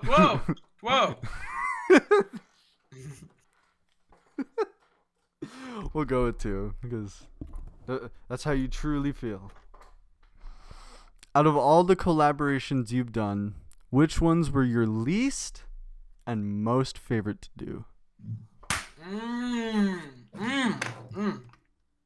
And my boy Kai Cenat. No. Not joking. Let me see. So, what have I collabed on? I think let me think. I'm trying to I'm looking through my videos I've made. For my least man, what? So, because when I collab, sometimes it's like a full video where we're doing stuff together, and then sometimes they have like a part in it. So, like, for example, like I made 15,000 people edit my grandma. I guess you could say that's a little bit of a collab with my grandma, a little bit. I don't know. Let me think. Like, what have I really done with someone? Oh, when I did like these developers challenged me to make Geometry Dash, that was me versus the developers of a website versus Vortrox. And that was really fun. We all got to try and recreate Geometry Dash, and that was just such a fun recording. And then I did that similar thing with Polymars, where we both recreated Geometry Dash as well. I think those were really, really fun. For least favorite, I'm trying to think. You don't have to what answer my that if you don't want to, by the way. well, I just can't think of what. I mean, or if you maybe can. least favorite was Secret way in the internet. man, when I was asked to do the Secret Way interview, my life was so downhill. It went all downhill. Maybe least favorite was well, it's also collabs outside of my channel. Like Xander, Yeah. Yikes, he made a video on his second channel where he introduced me to Ohio and we went around Ohio. That Mhm. actually is probably my favorite collab because we just got to walk around. That was so much fun. I can't think of a. I mean, least favorite maybe it was. Hey, I asked strangers to play Geometry Dash for $100. If you count all the strangers as collaborators, that one was my least favorite. Honestly? because We can go with that. that one was hard to make, and I feel like I could have done it way better. You don't seem like the type of person that could answer a least favorite question. Like, I know I'm bad at those, bro. I just can't. you're I just can't think about it. very, very loving person. Like I tried. Try and do. all I can do is think of my least favorite Secret Way clone, but I can't really think of my least favorite. Well, I can think of my least favorite content creator of all time. Well, at least in the GD community. Who is it? Just a GD player. Oh, just the G. Oh, Yeah. that's the guy. Wait, Yeah. wait. Did that guy get canceled? Yeah, he. I don't want to be quoted on this, but what I remember hearing is that he blackmailed FNM04 after he was being like sexual towards him, like without his consent, and blackmailed him into keeping it. He was like, "I'm gonna strike all your videos down if you bring this to light." But FNM04 brought it to light, and he's gotten out of it. Yeah, that's insane. I think I actually remember what you're talking about. That's insane. Like, I was just like, this arguably worse. Maybe not arguably worse if you think about it than like Crazen or Guitar. But like, they're all just so bad. they are bad. It's literally just like saying this person was 10 out of 10 bad and this person was 9.9 out of 10 bad. There's basically just no difference. But just a GD player, I hope you've changed, man. I know that was years ago, but if you haven't,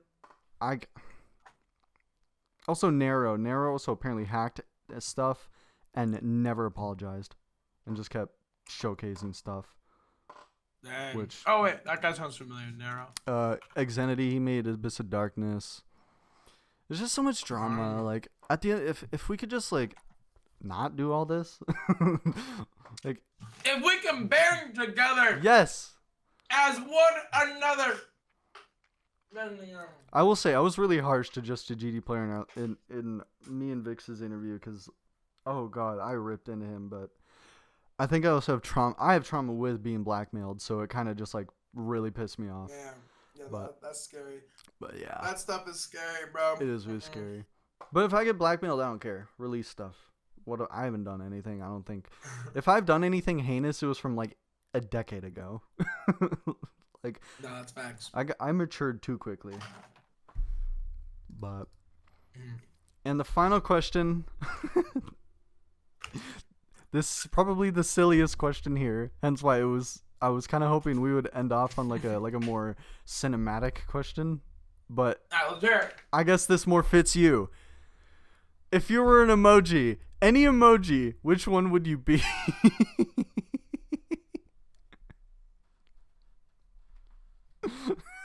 Yes. Yeah, I was waiting for you to turn and look at it. Yo. Oh God!